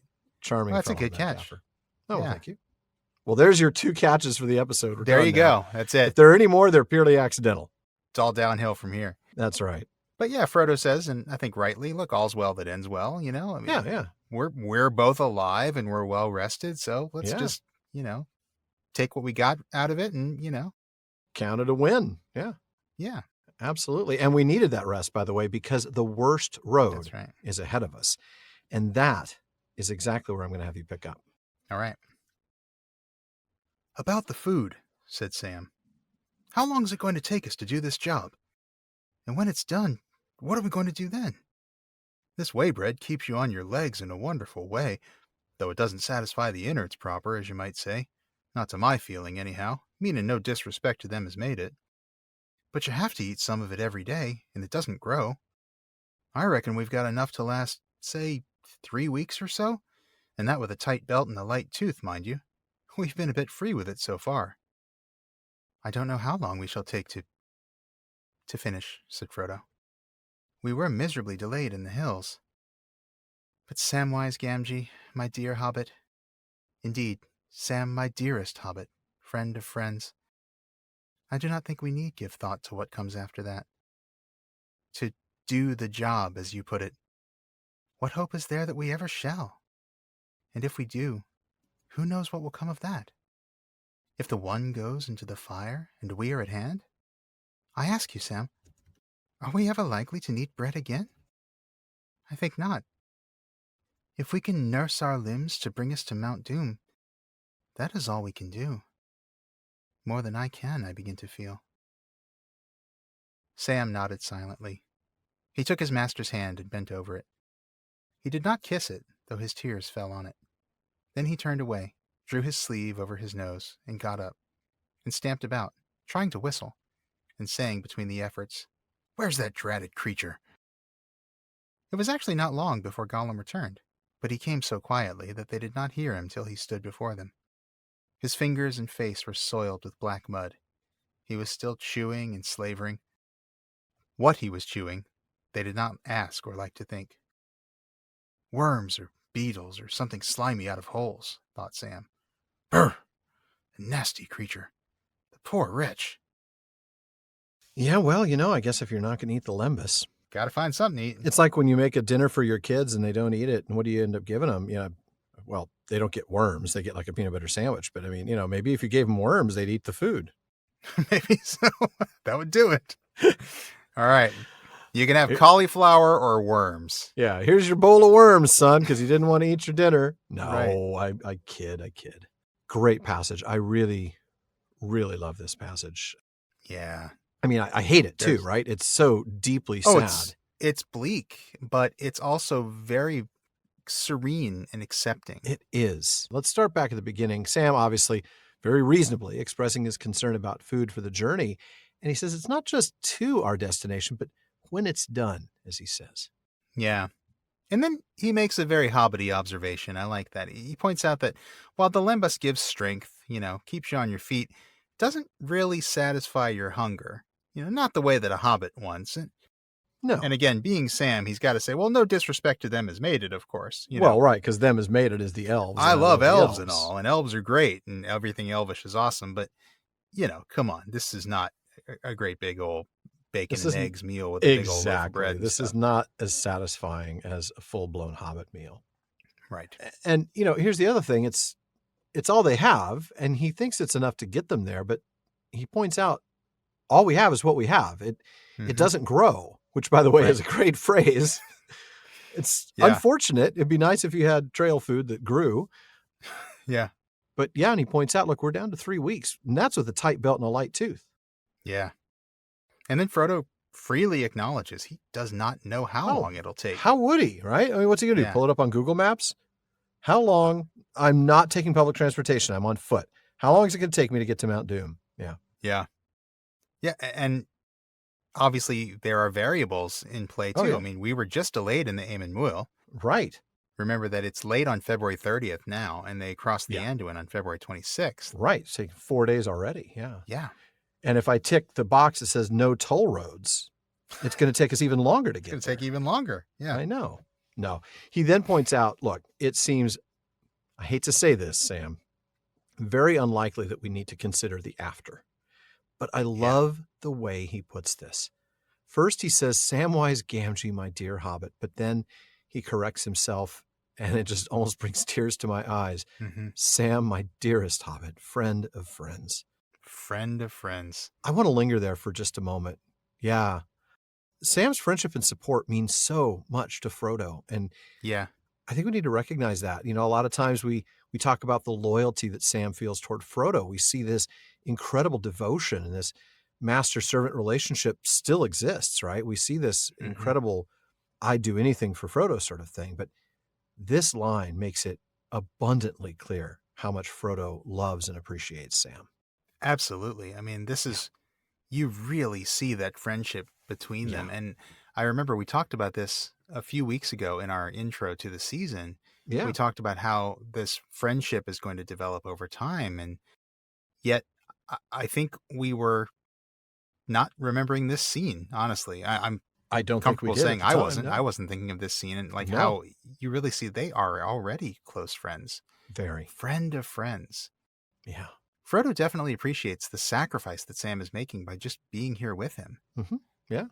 It's why he didn't want Sam to have to come with him in the first place, and why he Right. tried to get away by himself.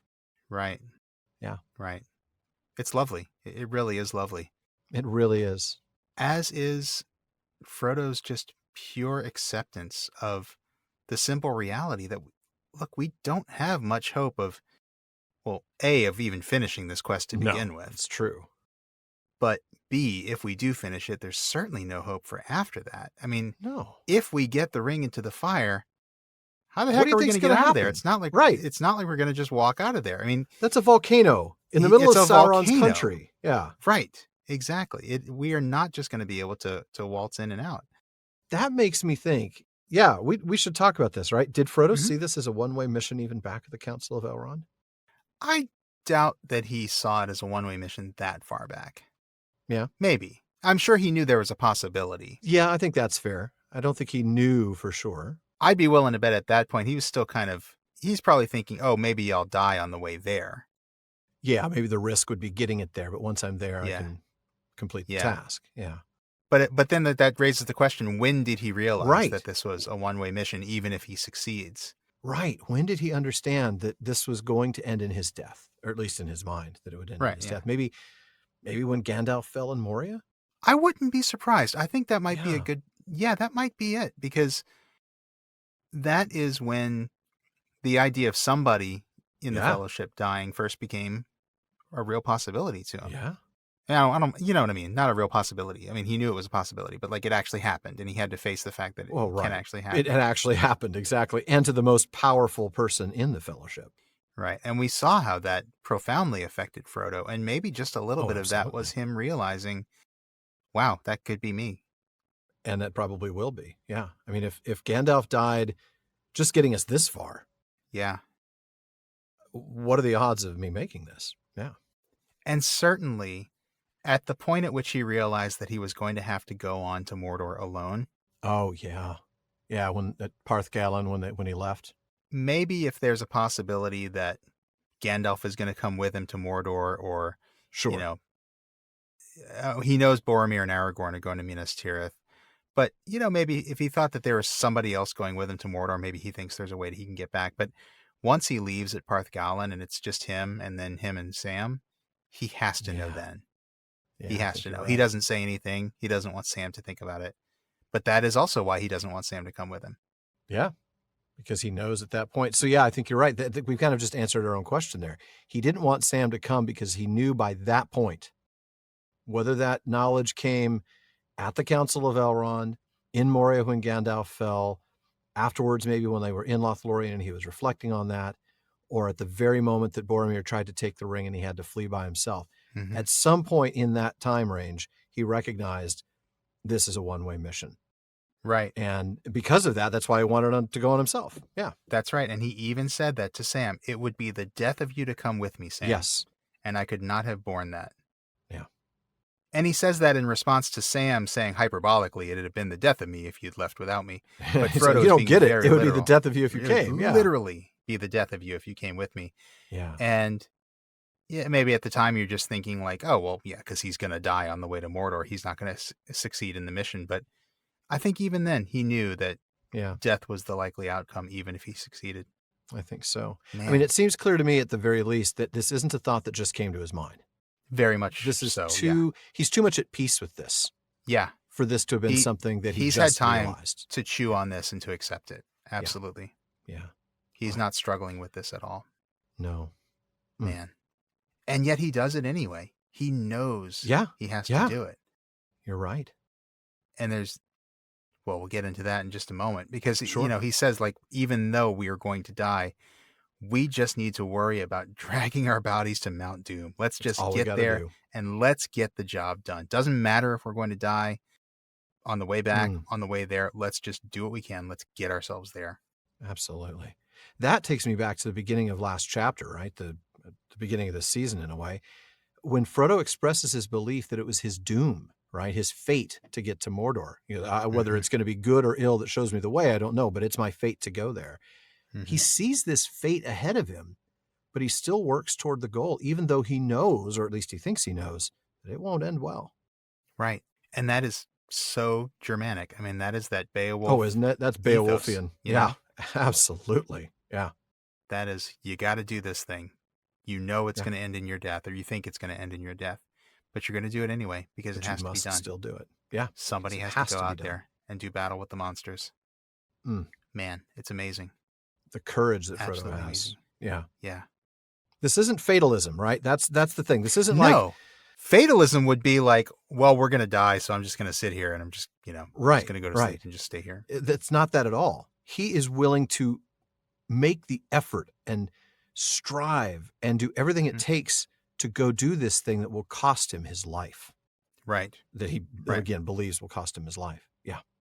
It is accepting the free will that he has to keep doing this thing. Yeah. Even though Ultimate it's fated courage. to be. Yeah. Ultimate courage. Yeah. Yeah. Man. And this is a very moving moment. Isn't it? Yeah. And it's moving to Sam. I mean, we don't see this kind of a reaction from Sam. No. Sam has a tendency to talk. Yes, he does. He processes things out loud, Yes, he does. You're right. You can read him like a book, that Sam. Yeah. Totally. He doesn't do that here. This is No. one of those rare times where Sam just has nothing to say. He is quiet. Yeah. And that's how we know that this is significant for Sam. Boy, you're not kidding. Yeah. And he takes Frodo's hand and just bends over it. And yeah, I love the description of this. We're not told that he's weeping. We're just told that his tears are falling on Frodo's hand. Yeah. That is so beautiful. Such an image, such a moment, such a poignant moment. It really is. And I think this is it's such a poignant moment here. It really with Sam's is. reaction. And yet there's still more to talk through here, isn't there? There is. First, I got to say, Frodo's analysis of the situation, as we've said, is bleak. It is sad. It is depressing. But let's be honest, it's not inaccurate, right? We've talked about this. They're going to an active volcano in the middle of a land covered with poisonous fumes and ash, while avoiding the epitome of evil that's in the shape of a lidless eye, always searching for the thing that happens to be in Frodo's pocket. Yeah, it doesn't look good, does it? No. Certain chance of death. Exactly. Yeah. Likelihood of success. Yeah. Yeah, it's true. I mean, the prognosis is not good, but no. I like that Frodo shares this with Sam. He could. And again, I think it reveals the depth of friendship here. Yeah. If this was truly the master-servant relationship that it seems to be at times, Frodo could just think, oh, Sam's not going to get this. Poor dumb Sam. I'm just going to do what many parents would do to many children in difficult circumstances and tell them, it'll be okay and you don't have to worry about it. He could play on Sam's naivete and his optimism. Yeah. But he doesn't do that. No. He tells him the truth. And Sam, rather than trying to fight it, trying to talk himself out of it, or talk Frodo out of it, right? Or talk Frodo out of it, trying to lean into his optimism, like, oh, that's not true, Master. We're gonna make it, or just be unnecessarily optimistic or contrary. He actually listens. He sits quietly and he listens. Yes. And this is his best friend. He's listening to his best friend, who he does look up to and he loves.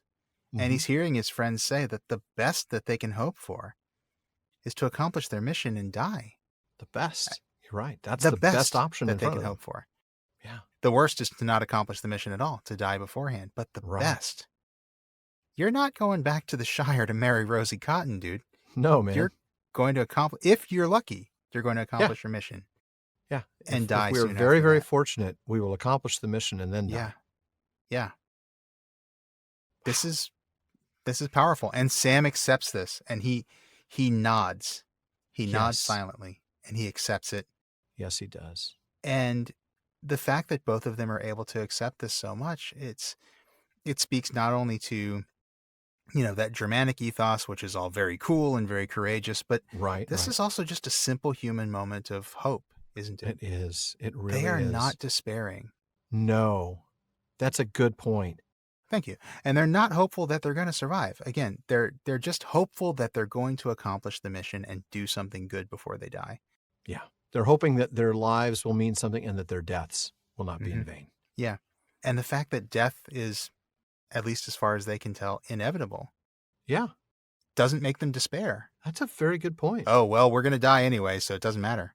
Right. No, It let's doesn't do make them throw up their hands and be like, well, whatever. I guess we're going to die, so we might as well just Yeah. do whatever we want.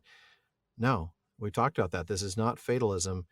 This is an acceptance that their fate is going to lead them to their deaths.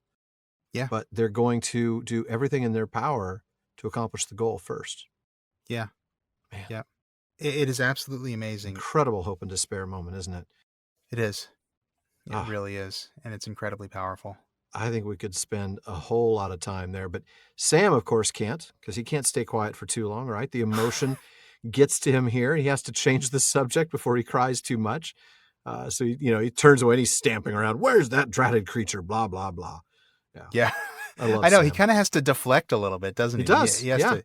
He can handle it for a little while, but He can accept it, but he's not going to dwell on it. no, he does not want to think about it too long. Yeah. So it's quickly back to, where is that darn Gollum? And then Gollum comes back, but quietly, until he's right in front of him, which is not creepy at all. Spooky, creepy. Yeah. Yeah, exactly. And also not creepy at all. He's covered with black mud. Oh, He's chewing and slavering, which means he's drooling. charming. Frodo and Sam totally don't want to know what he's chewing on. No, but Sam speculates that it's worms or beetles or something slimy out of holes. Yeah. Oh. Ugh. We do, though, see once again that little modicum or glimpse of sympathy, right? Oh, the poor wretch. Yeah. By the way, this is And the so- second picture on his profile. If the first one is his tongue lolling about, Tongue licking lolling his out. yellow The lips, second one is him with the with the black mud the on his mud all face. over him. Yeah. Yeah, to show that he's an outdoorsy type. Right. And this is mind-boggling on the surface of it. Gollum can't stomach lembas. Right. He can't even handle the smell of the malorn leaves that it's No. wrapped in. Later on, spoiler, we're going to see him turn up his nose at some pretty tasty sounding cooked rabbit, Oh, yeah. but he's perfectly capable of digging in the ground and just eating creatures he finds in the mud. Oh, that's so wrong. It's disgusting. But why is that, do you think? I have to believe that this is some kind of regression. This Yeah. is some kind of That's what regression I'm thinking as well. into beastliness. Yeah. We've talked about these animal comparisons, and I think Yeah. that is what we're seeing here. This is a reversion, a regression to a more primitive life form, if you will. Yeah. And it also goes back to what we learn about him even before he encountered the ring, that he was always interested in roots and beginnings. Yeah. He's always digging in the dirt and looking for things deep underground. So it's not a surprise that in doing so, whilst hungry and not coming across any fish, he'll just eat whatever he finds. Yeah. Sorry. Do what you got to do, I guess. I just threw you know? up in my mouth a little bit. That's just so gross. I can't even. I mean, I don't even like doing that to get worms to put on a fish hook. I certainly wouldn't want to throw one in my mouth. I don't know. Oh, I'm fine with worms on a fish hook. I mean, I don't love it, Yeah. but I'm fine. No, with it. I know. But I'm not strolling around the jungle with Timon and Pumbaa, eating worms and grubs and saying slimy yet satisfying and singing Hakuna Matata. No, but would you sing Hakuna Matata for me? No. No. Okay, fair enough. It means no worries for the rest of your days. Thank you, sir. I appreciate it. See, very I much. just I want to underpromise and overdeliver. That's what I'm all about. That's nice. That's nice because it made me feel good. At first, I was like, "Oh, he's not going to sing," and then, pleasant surprise. Yeah. See, that's what I'm here for. The rest of our audience, though, is going, "Oh, thank God, he's not going to sing." Oh, dang it, he's singing. You overpromised and underdelivered. That's right. All right. Well, on that terrible note, I'm going to go ahead and read the rest of tonight's passage as they really do get into the marshes. All right. The next stage of their journey was much the same as the last. As they went on, the gully became ever shallower and the slope of its floor more gradual. Its bottom was less stony and more earthy, and slowly its sides dwindled to mere banks. It began to wind and wander. That night drew to its end, but clouds were now over moon and star, and they knew of the coming of day only by the slow spreading of the thin gray light. In a chill hour they came to the end of the watercourse. The banks became moss-grown mounds. Over the last shelf of rotting stone The stream gurgled and fell down into a brown bog and was lost. Dry reeds hissed and rattled, though they could feel no wind. On either side and in front, wide fens and mires now lay, stretching away southward and eastward into the dim half-light. Mists curled and smoked from dark and noisome pools. The reek of them hung stifling in the still air. Far away, now almost due south, the mountain walls of Mordor loomed, like a black bar of rugged clouds floating above a dangerous fog-bound sea. And that's where we'll leave them for this episode. Indeed. But first, let's talk about it. Not that there's a whole lot to talk about with this passage. I mean, Very we're short, told at the beginning that the journey is continuing in a similar fashion to the previous leg of the journey, but the gully is getting shallower. The descent's getting more gradual. Yeah, there's less stone and rock. There's more earth and dirt. It's meandering a bit, as a water source would on flatter ground. Mm-hmm. That's right. And then the night passes, and unfortunately, the only way they know that it's actually daytime now is the thin gray light. That's right. Of course, that means it's now March 1st. So Entmoot is continuing because, of course, they don't have one-day gatherings. No. Gandalf returns to Aragorn, Legolas, and Gimli, and they head out for Edoras. And also on this day, though we've not met him yet and won't for almost another week, Faramir is now leaving Minas Tirith and heading to Ithilien. Oh, I can't wait. I know. It's getting close. It is. Not close enough. There's no, several 6 days chapters to away, get man. through. Yeah. Yeah, but lots of chapters. Yeah. Then the stream falls down off a stone shelf and into a bog. And we get these creepy sounds of these dry reeds hissing and rattling, even though there's no wind. Yeah, that's creepy. But I mean, I suppose they just don't feel the wind, right? It's very, very light breeze. Maybe so. They could feel no wind. I guess maybe that doesn't mean that there's no wind, but that's the only thing I can think I don't of. know. Yeah. So now they get their first good look at the dead marshes. Good look is good look kind is of an subjective. interesting choice of words. Right. I mean, I wouldn't call it good. So on both sides and in front of them. So somehow they've come already into the marshes in a way, because there's plenty of them to the side, are these wide fens, these marshes. And we're seeing mists coming up from the foul smelling pools, just really nasty. That's right. And I'm glad you pointed out that they're foul smelling, because that's exactly what noisome means. Yes. Basically having an extremely offensive smell. This isn't just a little stinky. This is really stinky. From time to time, you are noisome, and thankfully I'm here. From time to time, I am. And it's usually when I've been in this booth for a couple of hours recording this podcast. Fair. Well played. And then beyond all of this charming and delightful, really bleak and unpleasant landscape, the walls of Mordor are looming behind. They are indeed. And looming like a black bar of rugged clouds floating above a dangerous fog-bound sea, it's the huge stack of mail Barlaman's sending our way. Well, that's a little bit of hyperbole, fortunately. Yeah, I think so. What do we have tonight, Sean? All right. Well, Owen P. asked us to get philosophical in this challenging question. Owen said, "You've discussed the concepts of fate and free will at length on the show." Yes, we have, Owen, and we will continue to do so. We're not done yet, yeah. Nope. And I believe landed on the side of that while Spibimi is the overarching force in the world, characters do have the opportunity to exercise their free will at any point. When Sméagol or Deagol first found the One Ring, do you think there was ever a chance for Sméagol to choose a different path, and perhaps, instead of Frodo, become the hobbit that destroys the One Ring? Or was he forever just an instrument in the hands of Ilúvatar? If that's the case, pretty bum rap for the poor fella. That's a way to put it. Alan, what say you? Yeah, pretty bum rap. Moving on. Yeah. No. First, I need to explain Spibimi. There have been way too many times where we've just assumed that our listeners have been with us a while and speak our language, but this episode might be your first time listening, and we don't want to throw you off any more than we already have with the bad singing and the bad puns and the lengthy digressions. So Spibimi is an acronym, and it stands for Shall Prove But Mine Instrument, SPBMI, or Spibimi. And it goes back to something that Ilúvatar said to Melkor when he rebelled against him and sowed chaos into the music that created the world. So it's all the way back to the beginning of the Silmarillion. And the point of Spibimi, or the concept is that even Melkor's evil will be turned to good by Iluvatar. So Spibimi is just our shorthand way of referring to the tendency of evil acts to somehow, some way, eventually be turned to good, even though an evil act still remains evil. So Owen is asking this question about Sméagol's free will in the context of our continued support for this idea that evil is regularly turned to good. Well, thank you for explaining all that. I know our new listeners are going to appreciate that. Good, I hope so. It is a great question from Owen, and I notice you've not gotten anywhere near answering it. So do you want to try again? Try again? Oh, all right, fair enough. His question is, do you think there is ever a chance for Sméagol to choose a different path and possibly end up being the hobbit that destroyed the ring? I have to say that's two questions, so I'm going to answer the first one first. Yes, there was a chance for Sméagol to choose a different path.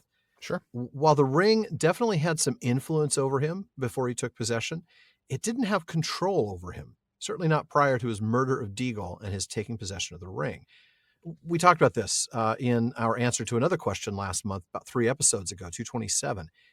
That's when we were talking about whether Sméagol was predisposed to evil acts like murder, or whether the ring's power, the devil made me do it, whether he killed Deagol because the ring made him do it. Right. But we observed then that the character of a ring bearer has an impact on how quickly they come under its sway. That's why Bilbo has the ability to possess the ring for decades without murdering anybody, even Lobelia or Lotho. Not even Lobelia. Not even them. I didn't even murder Lobelia, and I had that ring for 70 years, man. All those years, for 60, 70 years, and I still didn't kill her. But the ring quickly took Sméagol over precisely because he began his ownership of the ring with an act of evil. So his chance was right then when Deagol first found it. And I've got to say, once he murdered Deagol, I believe Sméagol put himself on a path that really couldn't be undone. Yeah, I think that's well said. And I can't think of a question like this without thinking of Turin and the Curse of Morgoth and that's right, Glaurung's spell and all those horrible things that were going on in his life. I mean, like we talked about way back then, all those years ago. Boy, that was a while ago. It was. As a man, Turin had the ability to make his own choices. He had that ability. He had that free will. Mm-hmm. But unlike most men, he was under this powerful curse. Now, that is true. This curse doesn't control him. It doesn't make his decisions for him, but it does influence him. Oh, yeah. And it does perhaps, I think more than perhaps, I think it certainly limits his options somewhat. I think I made the analogy of a card game before. Yeah. Turin is dealt a hand of cards, and he has the ability to play the hand he's dealt however he wants. But the curse of Morgoth and the lies of Glaurung are stacking the deck against him, and the cards he's given aren't really that good. Yeah. So making a different choice for Turin is always going to be harder than it would be if not for Morgoth's influence, dealing the cards, so to speak, because he would get better cards and is like, I've got this great hand I can play. Right. He gets bad cards because of Morgoth's influence.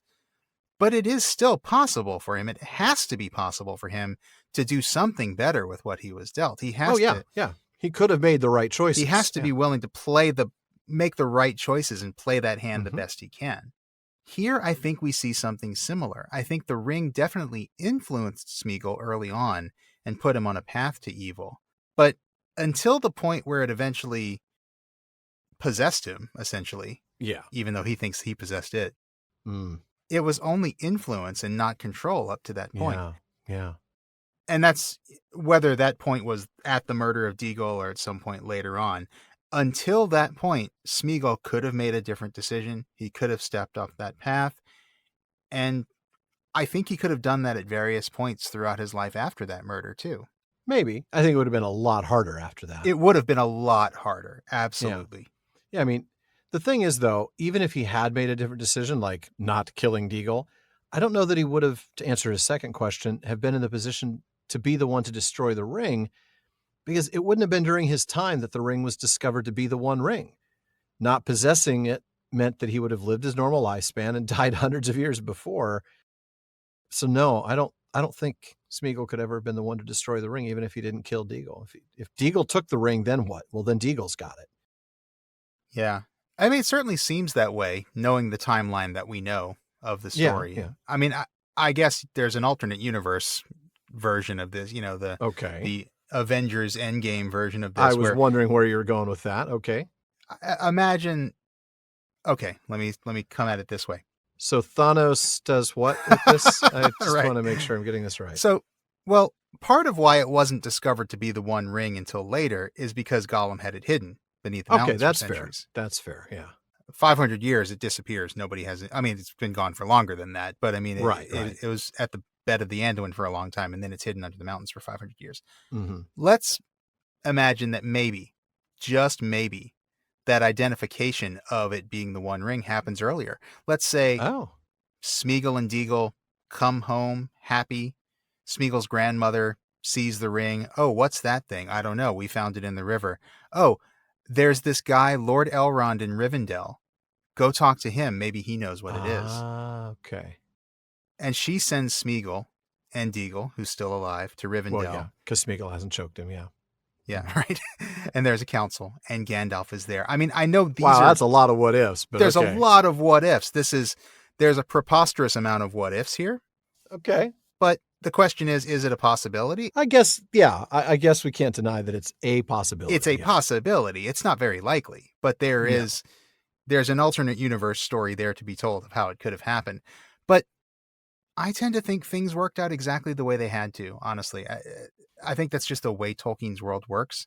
Yeah. Maybe all that stuff happens and the Council of Elrond happens 500 years earlier and Sméagol goes off to destroy the ring. But who's to say that he even has the strength to get the job done? No. Who's to say that he has the willpower to make the decision that Frodo has made in this episode to keep on going, even though he thinks he's going to die? And we know that Frodo doesn't have the willpower at the end.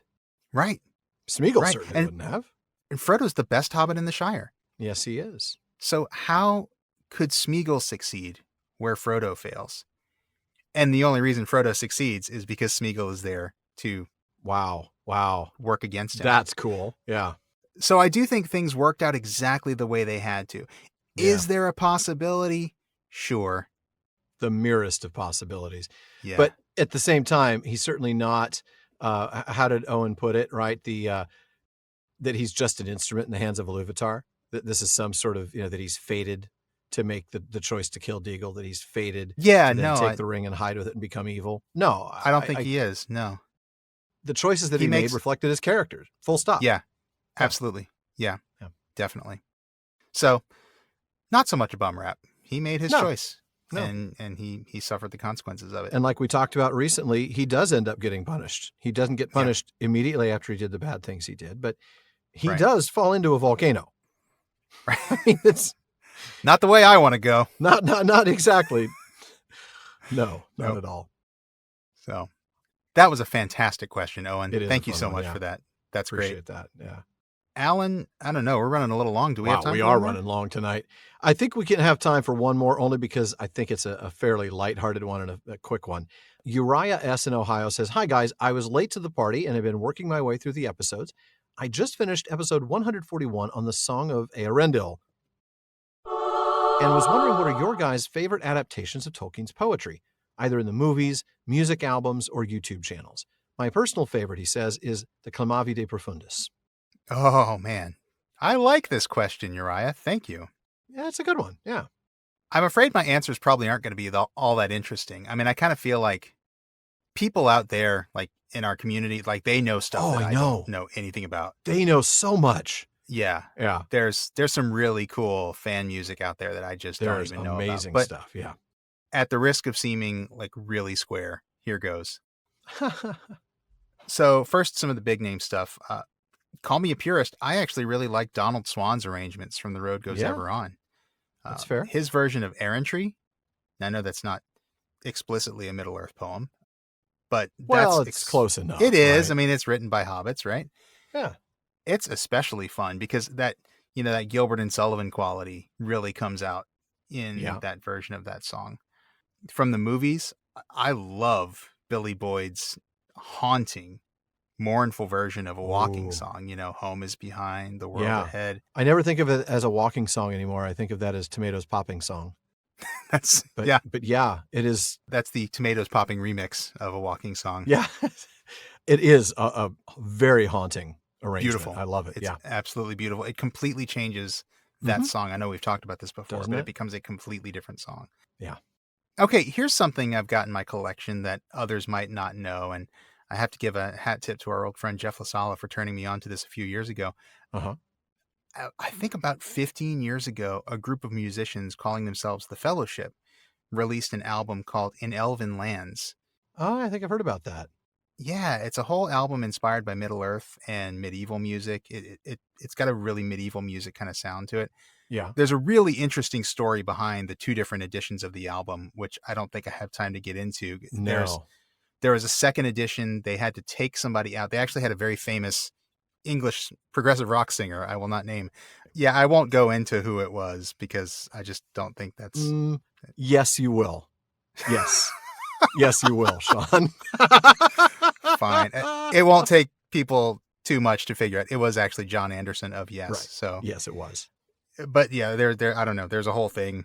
He's not on the second edition. No, they don't even mention him on the website. No, they don't. They don't. There was a rock singer that was on the first one, and we removed him. Yeah. Obviously, something. I don't know what happened. I don't want to get into it. I know. I don't know either. I don't know. Not going to speculate. But I've heard there. both versions, and they're both beautiful. And the second yeah. edition, which is more easy to find now, is absolutely beautiful. But it is.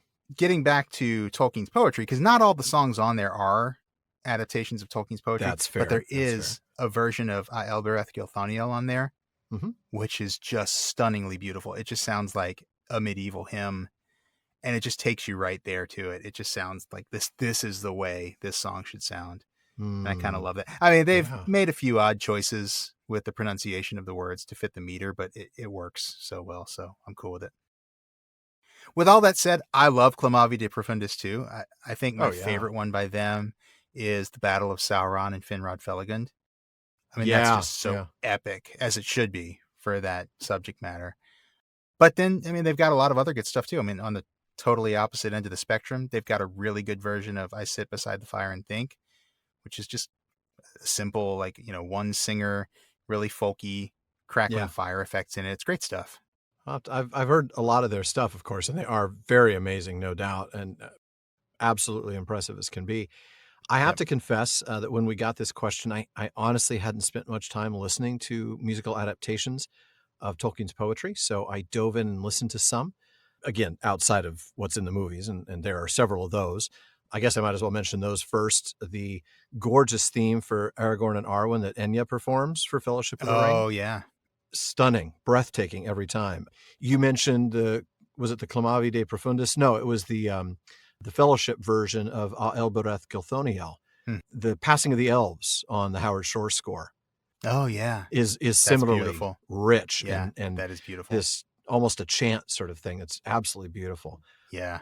Peter Holland's work, of course, he's done a lot of stuff, but his is not so much adaptations as much as it is covers of the Howard Shore adaptations, to be fair. Yeah, that's true. He does them well, and I love. He does them very well. Yeah, but you're right. It's just kind of taking the tunes we know from Howard Shore. Exactly. The Clamavi de Profundis adaptations, of course. I have to say, though, as I started to kind of explore these things, I found myself really enjoying simpler one-person adaptations, and to that end, I would recommend both Colin Rudd. That's ColinRudd. I love his "Where Now the Horse and Rider." It's just... That's right. I have heard that one. Oh, it's beautiful. And the other one I'd recommend is Adele McAllister. She's done a bunch of stuff. And the one that comes to my mind is her Lament for Boromir, which is just beautiful beyond words. Okay. Yeah. So those are the ones that I would say I really enjoy. So awesome. Yeah. Well, folks, that does wrap it up for another episode of the Prancing Pony podcast. But be sure to join us again next week. I think we're going to go see the Grateful Dead at a concert in the Everglades. Is that what we're doing, Sean? I think you've misunderstood something about the Dead and some Marshes. Maybe. But I don't know. We'll sort it out. It'll be fine. Sure. Sounds good. Until then, we want to take a moment to thank the team that helps make the show better. Our research assistants and our barlowman, Becca Davis, producer Jordan Rennells, social media manager Casey Hilsey, event and Patreon community coordinator Katie McKenna, and our website guru Phil Dean. And speaking of the website, please be sure to give us a visit there at theprancingponypodcast.com. We've got show notes, hilarious outtakes, Prancing Pony ponderings, and our online storefront where you can get all sorts of PPP merch. And definitely check out our library page. You know we love the books here at the Prancing Pony Podcast, and we have provided links for you to get nearly every book we've mentioned on the show. Now, we do get a few pennies from the purchases you make there, so thank you for that. And we also want to thank some more really important people. Those would be our patrons at the Kierdance contribution tier. I'm going to start with DeMay in Alaska, James in Virginia, Tamsin in Minnesota, Chad in Texas, Lance in New Jersey, Paul in Colorado, Jerry in Texas, Bruce in California, Mario in Utah, Seth in Texas, B in California, Joseph in Texas, and Kathy from North Carolina. And then we have Lori from Washington, Carlos in California, Brian from the UK, Ned from Connecticut, Jerry from Washington, Ryan from Alaska, Joe in Washington, Erwin from the Netherlands, Hal from Washington, D.C., June in Ireland, Lucas in Germany, and Damien in Pennsylvania. Thank you all so very much for your support. And folks, please be sure you don't miss an episode of the Prancing Pony Podcast. Subscribe to the show through Apple Podcasts, Spotify, or whatever your favorite podcast app is. And one last thing as always, don't forget to send your thoughts, comments, and, well, most of all, your Gaffer's hard names to parliament@theprancingponypodcast.com. And if you want a chance to have your actual voice heard, you can send us audio of you asking your question by visiting podinbox.com/prancingponypod and record your question for us. Just do us a favor and please make sure to still send the question to Barliman if you don't mind. Yeah. Now, Barliman's a lot more reliable lately, but we do get a lot of mail, so we'll get to you as soon as we can, and your question or comment may be featured on a future episode. As always, though, this has been far too short a time to spend among such excellent and admirable listeners. But until next time. Farewell, friends.